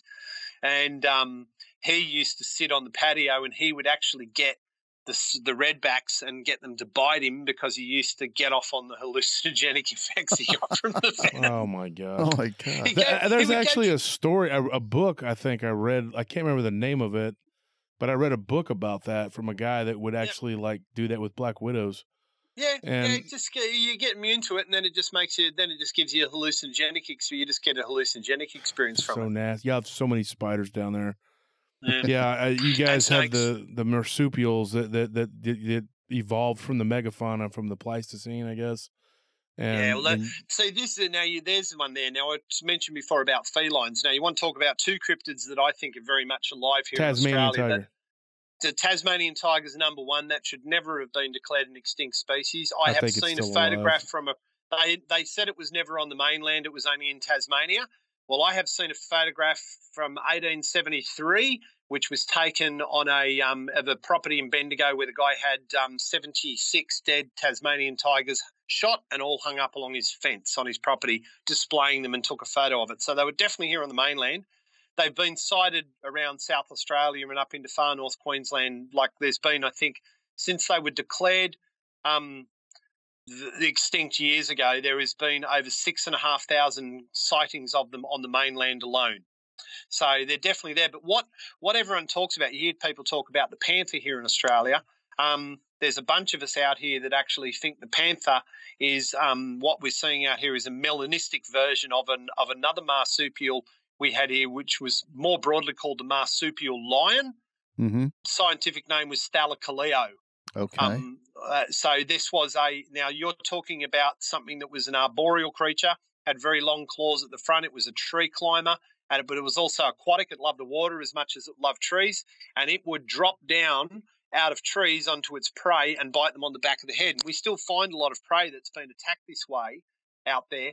And a lot of people describe these panthers as having a very short snout. Well, if you look at a thalacaleo, they have like their canines are more like two big, really sharp beaver teeth, if you know what I mean. So picture, if you go and have a look at the thalacaleo fossils online, you go, oh my God, they look like really sharp beaver teeth. Yes. But they're actually feline canines it has is it's, for eating and attacking, and it's got an enormous amount of power in its jaw for crushing skulls.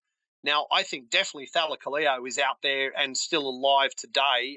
One of the other admins of the Dogman group, my mate Dallas has had two. So he saw a breeding pair about 3 years ago. Literally, he'd been out he does a bit of amateur wildlife photography. He just packed all his cameras back in the car, jumped in the car, lit up a cigarette, and two just walked straight out in the bush in front of his car. And he's looking at these two Now, these were sandy coloured, which is the traditional colour they say they are. He said they had really long tails. He said they look like panthers, but were sandy, like light brown sandy in colour. But he said the weird thing about it is they had rounded ears.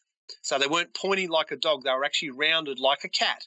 Mm-hmm. And how some of the cats have those sort of, like a leopard has those little round ears. Yes. That's what they were like. And he said he knew straight away. He didn't know what he was looking at, and it wasn't until about a year later he was actually in the Crypto Museum in the Gold Coast, and he walked in there, and they've got like a model of a thalacaleo that they've built in there of what they think one looks like. And he said to the guy, he said, mate, I've saw two of those down out the back of what's name a year ago. And it's funny, we reported that to a guy called Gary Opert, who's like, one of the grandfathers of cryptozoology in Australia. And Gary said to me, he said that's actually the fourth sighting they've had from that area in 5 years of something very, very similar to it. What about the lizard? Killed in the area, so. Oh, the giant lizards. We've got monitor lizards over here, I think. No. Or the goanna. Yeah, I'm talking about the big one. Apparently there's some T-Rex thing with a three-toed footprint running around out there. Never really seen much or heard much about it. Rex Gilroy, who's the other grandfather of cryptozoology in Australia. Rex has probably done the most amount of work into it, and he's actually I think he's got a book written on the topic. But he's got a print of what he claims to be a cast of one, which it's bloody enormous. It looks like a massive T-Rex print from Jurassic Park. What about the four-legged? There's one that would crawl around on all fours with the legs kind of spread out. That's it the goanna. The Aborigines call it the. Hold on one second. The Aborigines called it like during the dream time. They called it the before time. Oh yeah, well it could have been anything from the dream time, right? Remember, dream time to them is our version of mythology as well. Mm-hmm. So there was actually, like, I saw a show about it years ago, that there was an actual creature that's based upon, and they would trap it in the brush and kill it. They killed them off by burning them. It's probably something similar to a goanna. They're a huge lizard we have over here. They're from that, the Komodo dragon type lizards. Yeah. But these were said to be like the size of like Volkswagens. Yeah, I think that's the one that Rex does. I've never really researched into them, Josh. You're asking the wrong person about them, mate. Sorry. I don't do reptiles. I thought it was very interesting, though, that people were still snakes, seeing them. I do actually like snakes. It's see a lot of snakes when I'm out, and they're just usually just trying to do their bit. Yeah. 10 of the deadliest snakes on Earth, I believe, are out there, aren't they? Yeah, but I came across probably one of the more deadlier ones on last third time about 2 months ago when I was out on a night out. I came across one and just sort of looked at him. He looked at me. He crawled away. I walked away. That's only when you step on him, you're going to get bitten. In the area you're at too, though, there's not really crocodiles either, right? No. We're crocodiles pretty much. If you think, I suppose I'm probably wrong in this, but if you think about where the Tropic of Capricorn, I think it's Capricorn, Tropic of Capricorn is, above that line would be where the crocodiles start. They're in far north Queensland, probably about halfway down the state, and all through the Northern Territory and over in the north part of Western Australia too. But remember, these are salties too. These are saltwater crocodiles. People have even seen them out in the Barrier Reef. They swum that far and got out into the reef as well, looking for fish and that. Well, they're big enough to fend for themselves out in the big water, though, right? Oh, mate, you have no idea. I've heard of stories of them getting 5 or 6 meters long out here. They're bloody enormous. Wow. That's crazy. That's like almost 20 feet. If crocodiles come to our rivers down here, we'll all stop swimming in them. Trust me. Oh man! And then of course the coast has great whites, like big time. I mean, you got more chance of being eaten by a bull shark in a river than you do of being eaten by great whites. Bull sharks are here too in the rivers. Believe me. Mm. Yeah, they've caught them up in the Mississippi. You know. Yeah, that's one thing. That's one thing we have here in the States, that the Mississippi River is so huge and wide that they've caught sharks 200, 300, 400 miles inland on the into the Mississippi. There's still people that believe that bull sharks are just in the ocean. I'm like, dude, no. They go into brackish water to birth their young. Right. Yeah. Well, I'll tell you this. They will come at least 100 k's up our stream to go and breed too. Yeah, up Hawkesbury River in Sydney. Well, I'll tell you this, Simon, and I mentioned it before in a previous episode. And this alludes to just strange things you can encounter. The encounter itself will be strange, but not the contents contained within the encounter. And I'll just tell you this: I grew up in Central Texas, and to be more exact, approximately 17 miles from the geographical heart of Texas. Now, when you get out into that area of Texas, it's a lot of bush. It's a lot of rough bush, a lot of rocks, a lot of mesquite, stuff that if you're not dressed for it and you're out there, like the old cowboys of the Old West, if they weren't wearing their leather chaps, guess what? They were going to get their scratched. Oh yeah, Jesus. Yep. Now, in that area, to go on with this event, is that I had a friend of mine that I know from back home. He told me that one of his friends had gone out fishing near this town called Coleman, Texas. And, of course, it's rural. When you're in that area where I grew up, it's rural for at least an hour and a half in any which way. It's very rural. There's no big towns. So fishing, hunting, it's quite the norm all around that area. Well, this friend of my friend, and was out fishing late at night out near Coleman, Texas, on this creek, and he kept hearing things because they were out there for a few days and a couple of nights. Kept hearing this awful sound at night. Well, they decided to investigate. Upon investigation, when they found the source of this sound, they found a gator, or aka an alligator, out there that far in Texas. Imagine that. What are the chances? It's like finding a gator, down there where you're at, in that part of Australia. Yeah, was it barking by any chance? He didn't elaborate on the sounds, but they said it wasn't natural. They're very, they're very familiar with all the local wildlife, but when they finally decided to go investigate, and it was at night, they had their flashlights, AK for all the people in Australia and Europe and Britain, their torches. They lit them up and they started looking down along this creek bank, and they came up on this alligator out there. Would that be Horde Creek by any chance? Excuse me? Did they mention the name of the creek? Was it Horde Creek? I'm looking at it right now. I'm looking at Coleman now on the map. I would let me go there. There is a creek that runs right past the Coleman to the Great Western Cattle Trail. There's a creek that runs right through town, from the outskirts to town, called Horde Creek.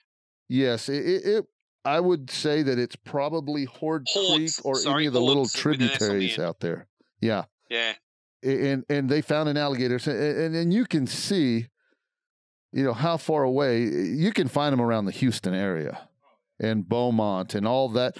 As you're looking at your map that you say you were, if you look at the Houston area and what basically east and northeast, all that area, it's not uncommon to find alligators there, because they're all that's normal to find them. And of course, southern Louisiana, it's not unusual. But yeah, they found one all the way out there in that part of Texas. Imagine it's a long that. way from home, yeah. Yeah, it was. But that's those are the kind of strange things that go on, and makes you wonder. Because I personally, I've always wondered about Australia. I've always wanted to visit Australia. Well, there was a guy that claimed that here in Lake Travis, when he was, I guess, a kid, that him and his dad actually caught a baby crocodile.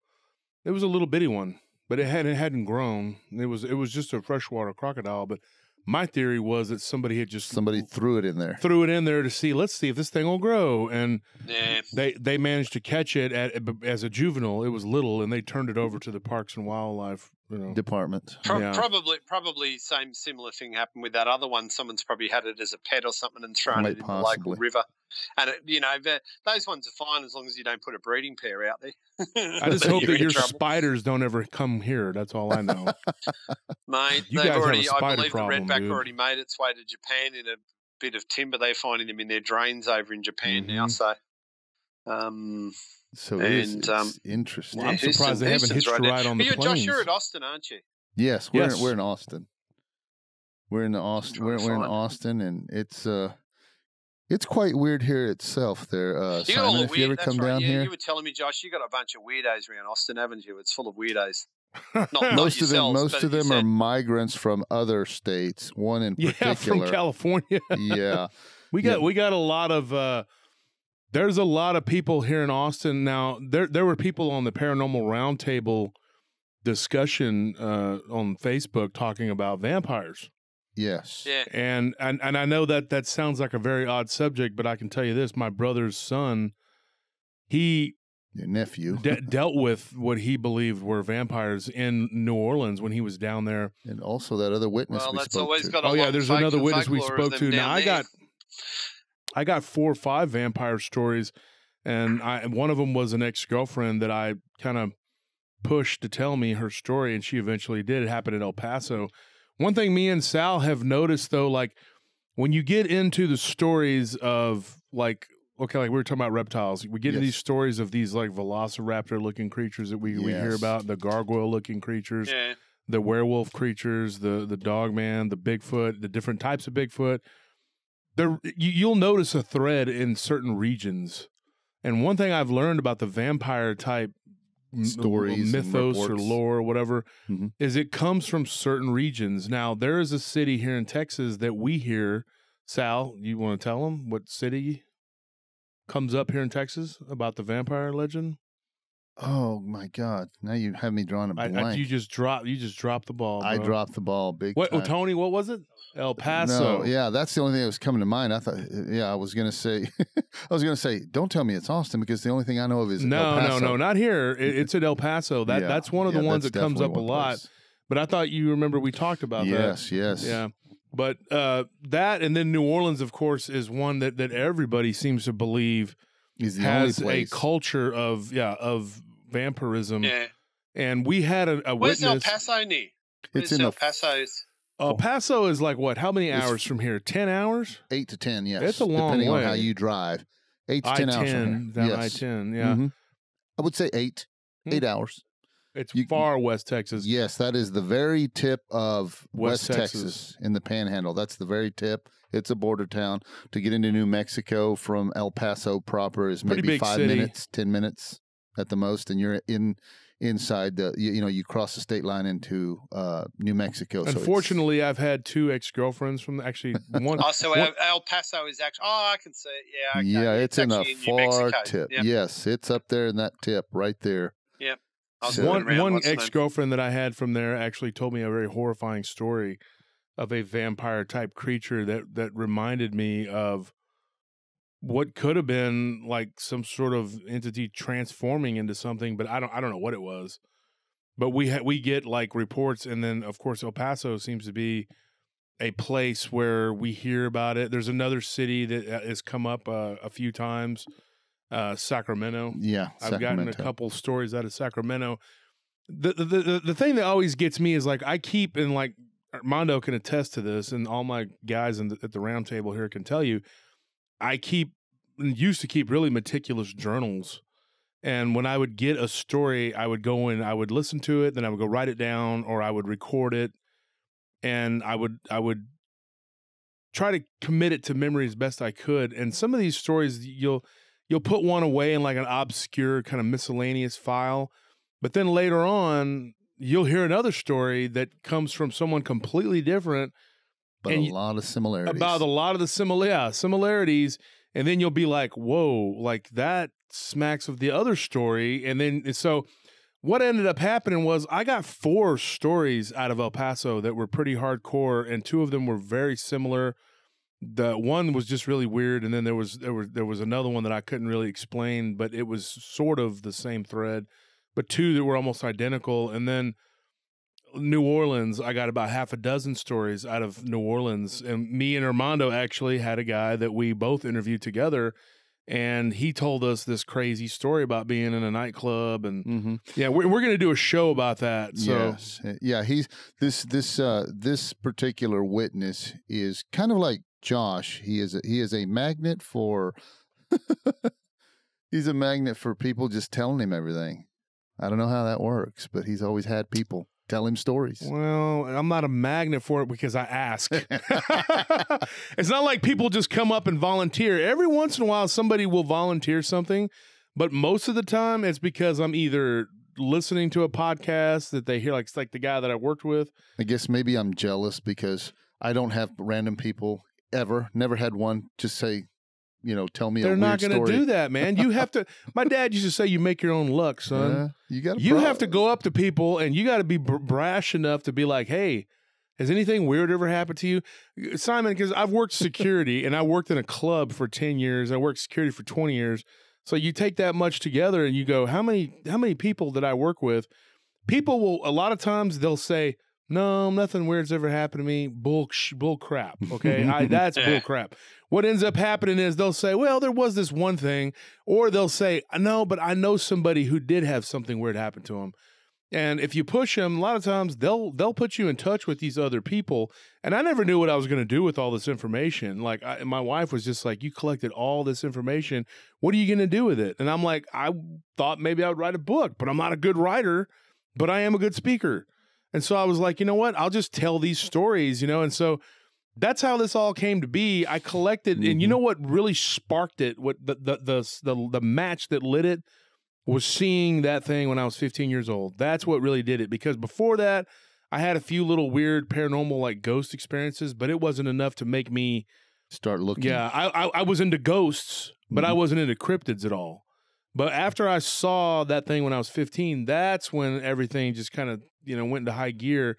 I believed in a Bigfoot before that, but I didn't know what it was, and I wasn't like totally interested in it. I just kind of thought it was like a cool monster, or something. But werewolf, Dogman, heck no, I didn't believe in that. And we had legends of them.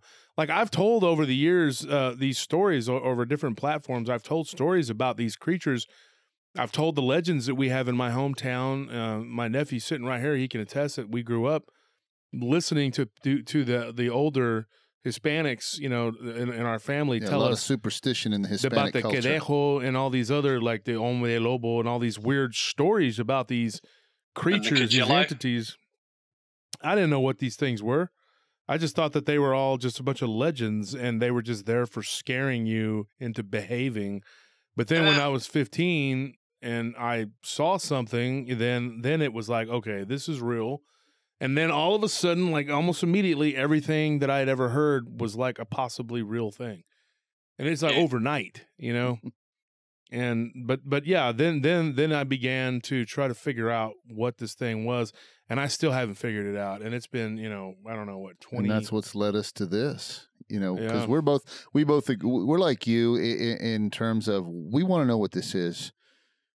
At the end of the day, whatever comes of this show that we're doing, we're really not, we're not gonna get worked up about it, people. But we're learning. Educate people. We're learning. We're just, and we're not in this for money or fame or anything. Yeah. I don't give a crap about none of that, dude. I mean, I have a business that I run already. I don't need that. All I want to do is just, I want to know. you know. And the more but I was telling Sal that the more doors we close on something, the more open up. Yeah. The more things that we think, okay, we figured this one out. Well, then 2 more questions pop up. You know, Yeah. it's like it never that ends. happens all the time, mate. Definitely. I think it's one of those things where you were talking before about going off on tangents when you have a conversation, but you got to go off on those tangents because what you're talking about there has a lot of relevance to what you're about to talk about. So you've got to go off on this tangent and talk about that before you can then come back to the core topic and keep going on that. Because if you don't understand what you're going off on the tangent about, you won't understand the rest of the core topic. Yeah, it is. Yeah. Yeah, it's always the way. Look, guys, I've actually got to go and do some work. We have been chatting for a couple of hours now, believe it or not. Yes, we have. But I'm happy to have a longer chat with you again, or another chat with you again, if you want to do another bit and then piece it all together as one show or whatever. It's if there's other stuff you want to ask me, we can do it again on the weekend. Yeah, we can do another show. Yeah, I mean, this is enough show. material for a show and, right here. Yeah, because I know Australia is full of other cryptids apart from the Yowie and a few of the others you mentioned. I know there's probably a lot of odd reports that people get that are more or less obscure and are not really publicized. And unless you're one of those junkies that are looking for those odd, obscure, rare finds in cryptid lore in Australia, I'm sure that there's plenty of those out there. Just the creatures that we know about are scary. Tell you about a couple of I can tell you about a couple of my my sort of closer encounters. I mean, I have had one. I'll just leave everyone with a little bit of a tidbit, but I have had one we nicknamed Mr. Sniffy that was literally about probably 2 foot away from my head on the other side of my tent, sniffing me through the tent at about 4 o'clock in the morning. Wow. And it was one of those summers where, it was nice and warm and I'd left the tent open at the front, but just the fly screen part shut so I could see out of the tent, and I watched this thing actually walk past the front of my tent. Now, I imagine it's a 2-man dome tent, quite small. But I could not see where its legs met in the crotch when it walked past the front of my tent, and I'm lying down on the ground, so it was bloody big. It would have been at least 10 foot tall. And, you wake up in the middle of the night and you've got something that sounds like a horse or a cow doing this most deepest sniffing sounds with a massive lung capacity right next to your head. You sort of, I was like, is that a cow or a horse? And I'm like, then your reality hits you that you're out doing research with your mates. And I knew I wasn't dreaming because it literally took a couple of steps and then one of the guys in the other tent stirred and made a bit of a groaning noise and it took off running. And I pretty much stayed awake for the rest of the night listening out for the return of this thing, and it never came back. And then when I got up in the morning and when the 2 guys in the other tent got up, the first thing they said, did you hear something run through really heavy run through the camp last night? I went, no, boys, let me tell you. I've got a story to tell you. So, it's but yeah, I got a couple of stories like that I can share with you crew as well, and the time when we got actually walked out by a troop when we walked into the wrong area, and that stopped me from actually that happened years ago, Josh, and I didn't go back out researching for 12 years after that. So I don't blame you at all. Yeah, it's but there's more info, more things to chat about for another time. Definitely, absolutely. Thanks for being with us, Simon. That's all right. No, it's as I said, all I've learned about Dogman, I'm hanging to come over to the US and actually go and do some physical research on the Dogman with people. I'd love to get out in the field. And all that I've learned about Dogman is being, because as you know, I got involved with David Coleman very early on in the piece, and David made me an admin of the Dogman Believers group. I've since sort of moved on from that group to focus with Chris and the group that me and Chris have been working on Dogman Next, which we're trying to sort of just say, right, let's focus on the flesh and blood Dogman and let's look at behavioural traits and view it from a bit more of a scientific perspective. Yes. So I've learned a lot from that. I've learned a lot from talking to witnesses and picked up a lot of things. And as you can probably hear from what I talk about, I'm a well-read person as well. I try to broaden my research. As I say to people in this thing, if you want to go and research Bigfoot, you've got to become a bit of an anthropologist and an archaeologist, because you've got to understand about, if you want to unlock answers, you've got to understand about hominins, about the development of hominins and how we came about on this world. It's you can't just sort of do it from that perspective, do it from one perspective. You've got to go and research into things like infrasound and ultrasound and understand things like that and how they can possibly affect people, because I always say that there is someone made a quote the other day. There is nothing supernatural or unnatural in this world, just our understanding of what is not natural. And I think that's the case of there's I think there's people say Bigfoot's cloak. I argue with that and say that they're actually got an ability to blend in, and they may have an ability to, I've hypothesized and said maybe they can use electric. We all know that they can affect some type of electrical charge, so maybe they have an ability to use the charge within their body to excite a hair follicle, to make that hair follicle, something happens with that hair follicle can gather light around it and reflect whatever colour light is around it back onto its thing. So they may have that type of an ability there, rather than saying they cloak, right? Saying they have an ability to actually go into a full camouflage mode from just a trait that they have internally. And I've seen guys over there in the States who've been shining red light through. They've got what they pretty much think is Sasquatch hair, and they've shined red light through it, and it comes out red. They shine green light through it, and it looks green. They shine blue light through it, and it looks blue. So some of those things are, when people have looked at the things and they found out that the medulla is quite hollow, which is not the case of any other. It's different to other types of mammal hair. So like a polar bear, how they have a clear hair that can reflect back light. Maybe the Bigfoot's got a similar capability on that.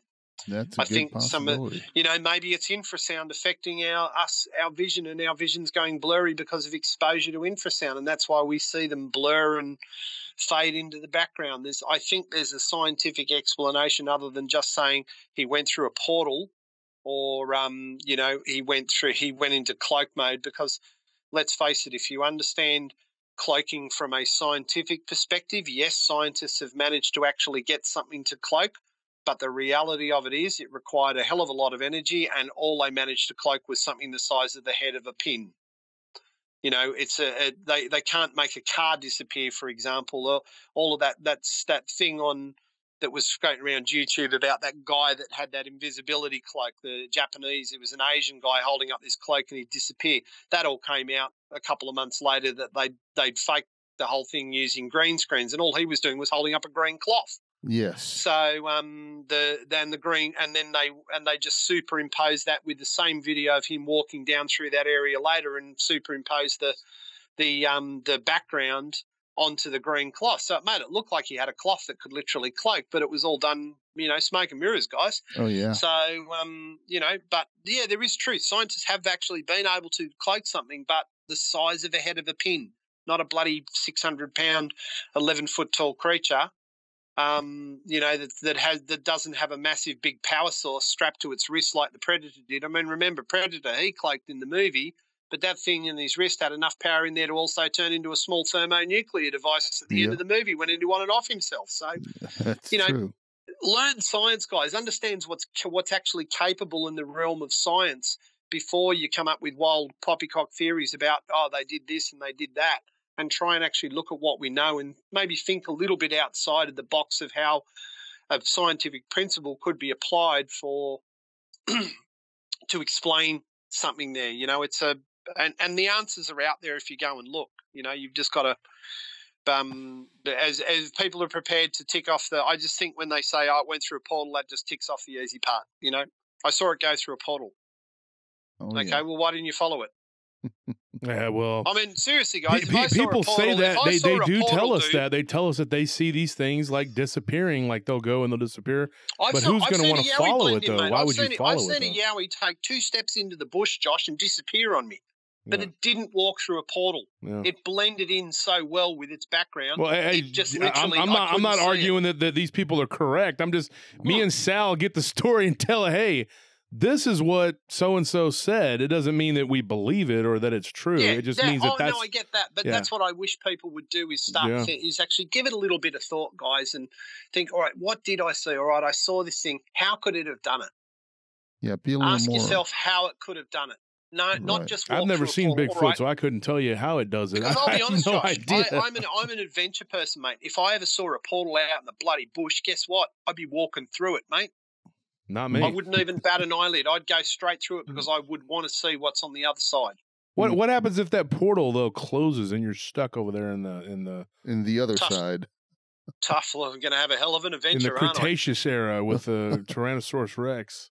But seriously, if portals were real, I mean, once again, you know, I've done a lot of work into this. The reason why I say that is because I've looked into the science of actually portals, and while interdimensional travel through portals is in theory is a theory, if you understand the science behind it, a lot of scientists don't actually think it's possible.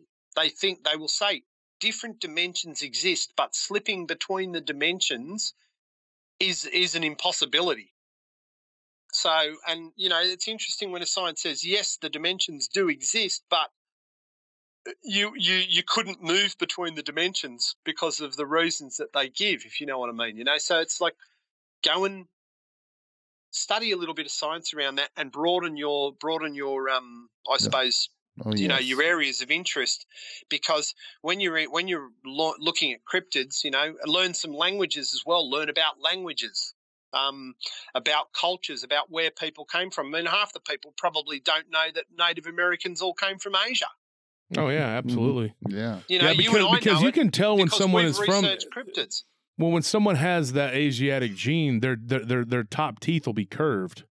Yep. Yeah, you could take your tongue and curve your teeth. My teeth are like that because I'm actually 1/8 Native American. But you know, a lot of people say, well, that's not a lot. Well, it is. When my great grandmother was full blooded, she was Comanche. So there's not a lot of Comanches left. They're gone. I mean, they're completely almost wiped out because they were so warlike. But yeah, that's the thing that people don't realize is, like, you know, I do know a lot about history and I know a lot about. But when I tell stories though. And just to clarify, to make sure, is like I don't say, hey, you know, this is what I believe. I'm not believing, you know, all I'm saying is this is what people are saying. People say that they see these things. There was a woman that me and Sal talked about. She saw what looked like, to me, it was kind of like the Skinwalker Ranch, where they saw into what looked like another dimension. She didn't see anything come or go from that. She was like a tear. It was a tear, yeah. And what was even weirder was it was in Bryan Head, Utah, which isn't far from it's in Utah. It's not too far away. Not too far from the whole, that whole area. Well, see, but these tears in fabric, in time and space fabric as well, that could be a tear in time and space fabric. That's what it sounded like, yeah. I think a lot of it's got to do with what's going on over in CERN. There's a lot of stuff going on in the CERN laboratories. Absolutely, we've talked about that too, Simon. That like CERN. These things that are happening, you know, could be CERN. I mean, it could be when guys like Stephen Hawking says he's worried about what they're doing, I think we should all be worried about what they're doing. Absolutely. Because they're trying to work out how to undo creation. Oh, absolutely. Yes, like, and I'm not I talking agree with God's that. Creation. I'm talking about undo the how they're looking at the atomic structure and trying to work out how to undo an atom. Yeah, that is really scary, because really they could start, you know, and there's all these people talking about. Have you heard all these phenomenon things about people being chased by basically dark matter over in America? They're out in the woods, and all of a sudden it just goes pitch black dark in the middle of the day. Or there's truck drivers who said they've been chased by this darkness on their trucks, being chased by a darkness. Yeah, there's some scary. Weird stuff going on there, guys. I'll tell you something about that, Simon, and then we'll end it with that. But here's what I'm going to tell you about that. I've told Sal this, and I've told, you know, several people, that I don't believe that there is a devil entity that is the opposite of God. I believe that, to me, my belief is that God is the light. He is the center, the creation. Everything is. He's the source. Okay, so to speak. This is what I believe. And I believe that this darkness, the dark matter, because it says in Isaiah that iniquity is a mystery, we know not from which it comes. It sounds a lot like the darkness, because I know that I was reading in something, and it may or may not have been the Kabbalah. I'm not real sure if that was where I read, but it was, don't quote me, because I've read so many esoteric books, but that it was talking about a dark angel, and it didn't necessarily call him Lucifer, but it said that he was like a dark angel entity, and that his heart was consumed by a darkness. And it never really postulates on what that darkness is. It doesn't really say it doesn't go into like any sort of detail about that darkness. And like I said, I'm not proselytizing, trying to get people to believe the way I believe. I'm just saying that there was this pause for me, and I was reading whatever it was when I was a young man, and I remember just thinking that darkness is the opposite of the light. It is it is in of itself what created the devils. It is what hardened their heart against God. It is what caused the rebellious angels to fall. It is what caused the watchers, the fallen, to be the fallen. I believe that that darkness that it says that we don't know what it is, it's a mystery. We don't know what it is, but we know it exists. And I believe that that is the darkness that is the opposite of God. And I believe that whatever they're doing over there, they have opened up something. And I believe that it could be like in Revelations, it's the abyss. Pandora's box. It's the like abyss. The movie Doom with the rock where they open the portal to hell. Portal to hell, yeah. And they said, it says in Revelations that they stared into the abyss, you know, or whatever, they opened it, you know. Well, that could be what's going on, and they are releasing literally antimatter, the darkness, the dark matter, whatever, the undoing of creation could be at foot. And it's very possible. I know, it's scary.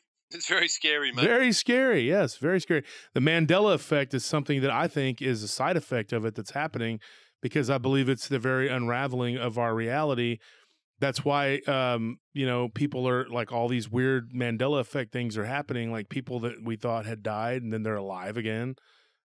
Just very weird, a lot of weird stuff. And you're seeing all these, we're seeing a spike in the number of creatures, like these entities, whatever you want to call them, like these paranormal entities. We're seeing a spike in the activity, like big time, like in things that you didn't see a whole lot of before, like the Goatman type creature. You know, these bat-like creatures, these Mothman creatures. There's some creatures out there that are not happy. Yeah, they are not happy, and it's Anyway, we'll talk about that later. I gotta go. Definitely, absolutely, Simon. We had a good time. Sal and Josh, once again. Hey, yeah, absolutely. We had a great talk, and we will let you go at this time, and then me and Sal will close out our show. Definitely, but we'll let you hit the road, man. No worries. And to all your listeners, thanks for listening to me. And yeah, you know where most of you know me. Reach out to me via Facebook if you want to have a chat about stuff. I'm usually an approachable person, provided you're reasonable with your requests. Reasonable. I like that. Yeah, you know, it's some people just you give them an inch and then they're like, "Oh, can you send me links?" It's like, "Can you friggin' Google?" Yeah, well, you know what? People can be lazy too. I mean, I've had people that were like, "Hey, you know, can you put your phone number in my phone?" I'm like, "No, I can't. I can just, you know, you can give me your number and I'll call it and then you can have it. But I'm not gonna have to just literally take your phone, which I don't know how to work, and try to make it, you know, because that's just ridiculous." Yep. Well, look, I'll send you that email that email address for subscribing to the Australian to the Yowie Times. And I sent you the email. You can message me back yours. I'll or have you already sent it to me? Have you? Yep, I gave it to you. Cool. Okay. All right. No worries. Again, thank you so much, Take Simon. it easy. No worries, gents. Have a lovely evening. Yep. Good day, as they say. Good day. Yeah. Good day. Good day. Or as we say, see you later. See you later. Yeah, I like that. No worries. All you people at home, that was very interesting. I enjoy listening to Simon talk. He's one person that can talk as much as me and Sal, and that's hard to find. I bet if we got him together, if we could sit around in an actual same room, all three of us, I bet we could do another 8-hour, you know, round table with him. I guarantee we could probably break the record that we had with D. 5.5 hour episode that we had with D DOS. I think so. You imagine getting him and D DOS, me and you all together, because that is what I really want to do with the round table. I would like to have all of these people, Vic, everybody, just come on and talk theory. Chris, you know, Edge, right?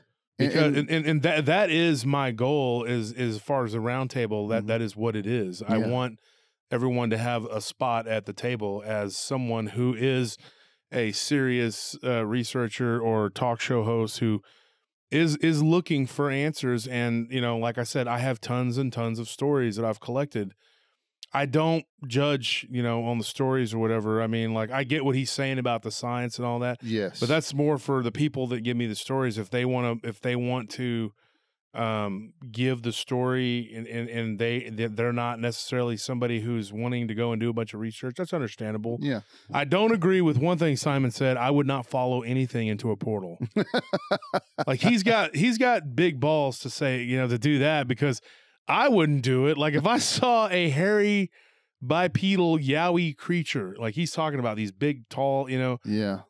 there's no money you could pay me to follow you into that portal, because what happens if you go into that portal, and it closes up and you're stuck in there with that? Wherever that may be, yeah. Because these things could be violent too. The story you told about that Bigfoot creature beating that guy half to death. Yes. I would not imagine if you went into one of those portals and you followed one of them into like their AO, proverbial bedroom. Yeah, or wherever it may be. I mean, like their stick house bedroom, and you followed them right into it. And then it turns around and just decides to beat the snot out of you. Like, along with biting off some digits. Appendages. Yeah.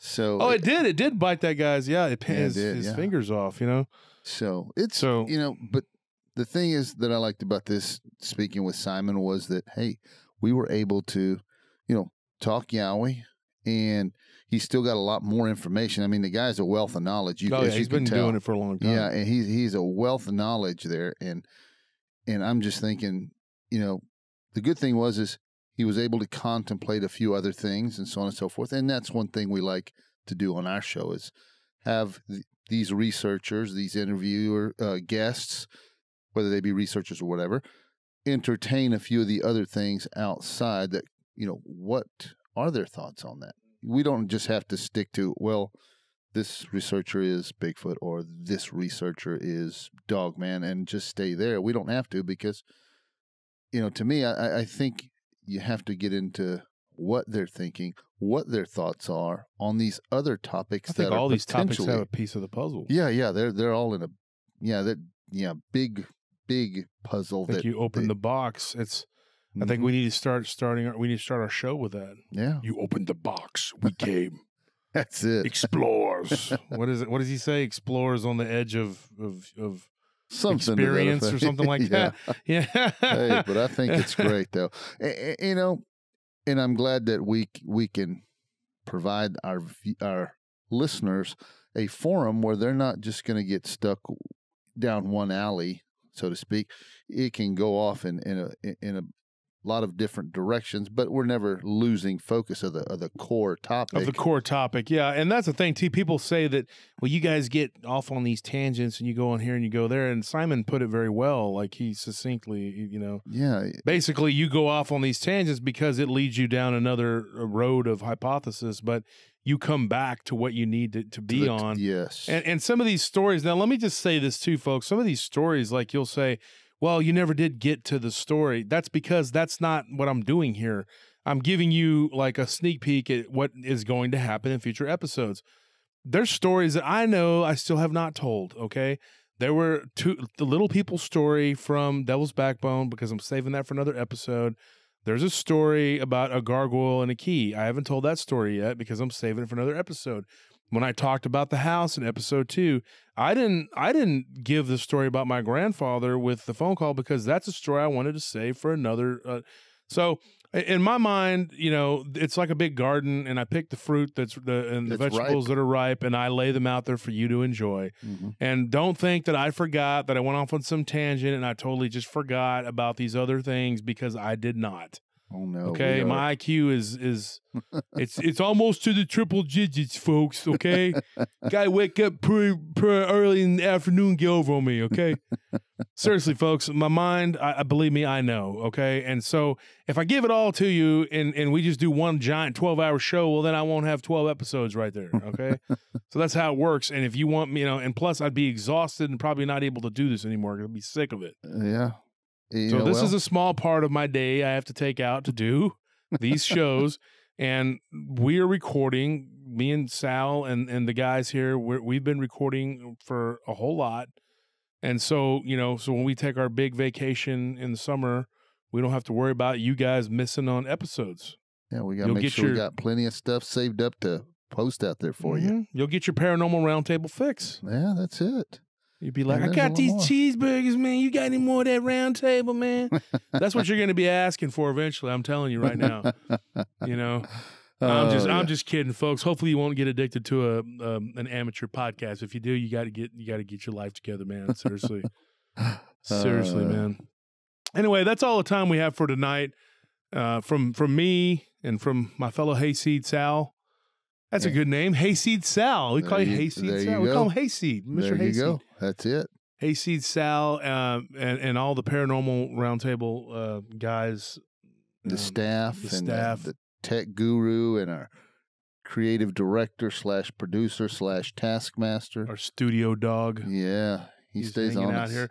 We got like and subscribe and comment is what Tony is typed like in. and subscribe. Your writing is terrible. I can And barely- please, folks, remember DosWolfman88@gmail.com or wolfandsal@gmail.com. Send us your Absolutely. stories. You know, either of those emails will do fine because we want to hear them. We want to tell them. And guess what? We're going to get to them as we fast look as through we the can. emails, believe me, Yeah, we and do. sometimes we don't always get to your email, you know, because we are very backed up right now. We have a ton of stories that have been pouring in on the messengers, on the email addresses. I'm Mhm. getting stories inundated with stories, and that's great. I want a large library of stories, but I haven't even covered a third of what I've collected over the years. I still have a lot of stuff to talk about. So hopefully we got enough ammunition to keep you going until Jesus returns, I hope so. and we can just keep going All right. till the end of time. Definitely. And that's it for today, folks. You have a good time, good day, whatever planet, whatever parallel world you're from, whatever portal you walked into. Please don't follow the Yowie into a portal, okay? Yes. Simon is a very serious dude about his research, Yes, and he I wish is. him all the best. But if you follow it into the portal, Simon, come on, man. We can't do much for you. Can't if you do follow much him. for you. You're going to be like, Yowie. I'm just kidding. Yes. Or Owie. Yes. Check out his stuff. Simon Young. He's got a lot of good stuff out there, folks. Check it out. And of course, I'll leave y'all with this. There's a few guys out there we like to hear their content. Vic Cundiff, Dogman Encounters. I'm always Absolutely. listening. And DDoS and BDRP. Throw some prayers out there for DDoS and his family. He's Chris Cyrus and Venomous Cyrus, Fringe. yeah. DDoS is definitely a good friend of ours. And anybody that Brenton Sawin, I like Brenton. yes. We haven't worked with Brenton, but I hope to in the future. I like him, and pray for him, pray for D. They have things going on we're not going to get into, but just give them all their, and Chris, he needs your support. He's trying to get his, channel, and he's got good material. He's got good content. Kids got, he's promising. And of course, Simon is a great researcher, and, and everybody here at Paranormal Roundtable, I'll see you later. Y'all take it easy. Y'all have a good one.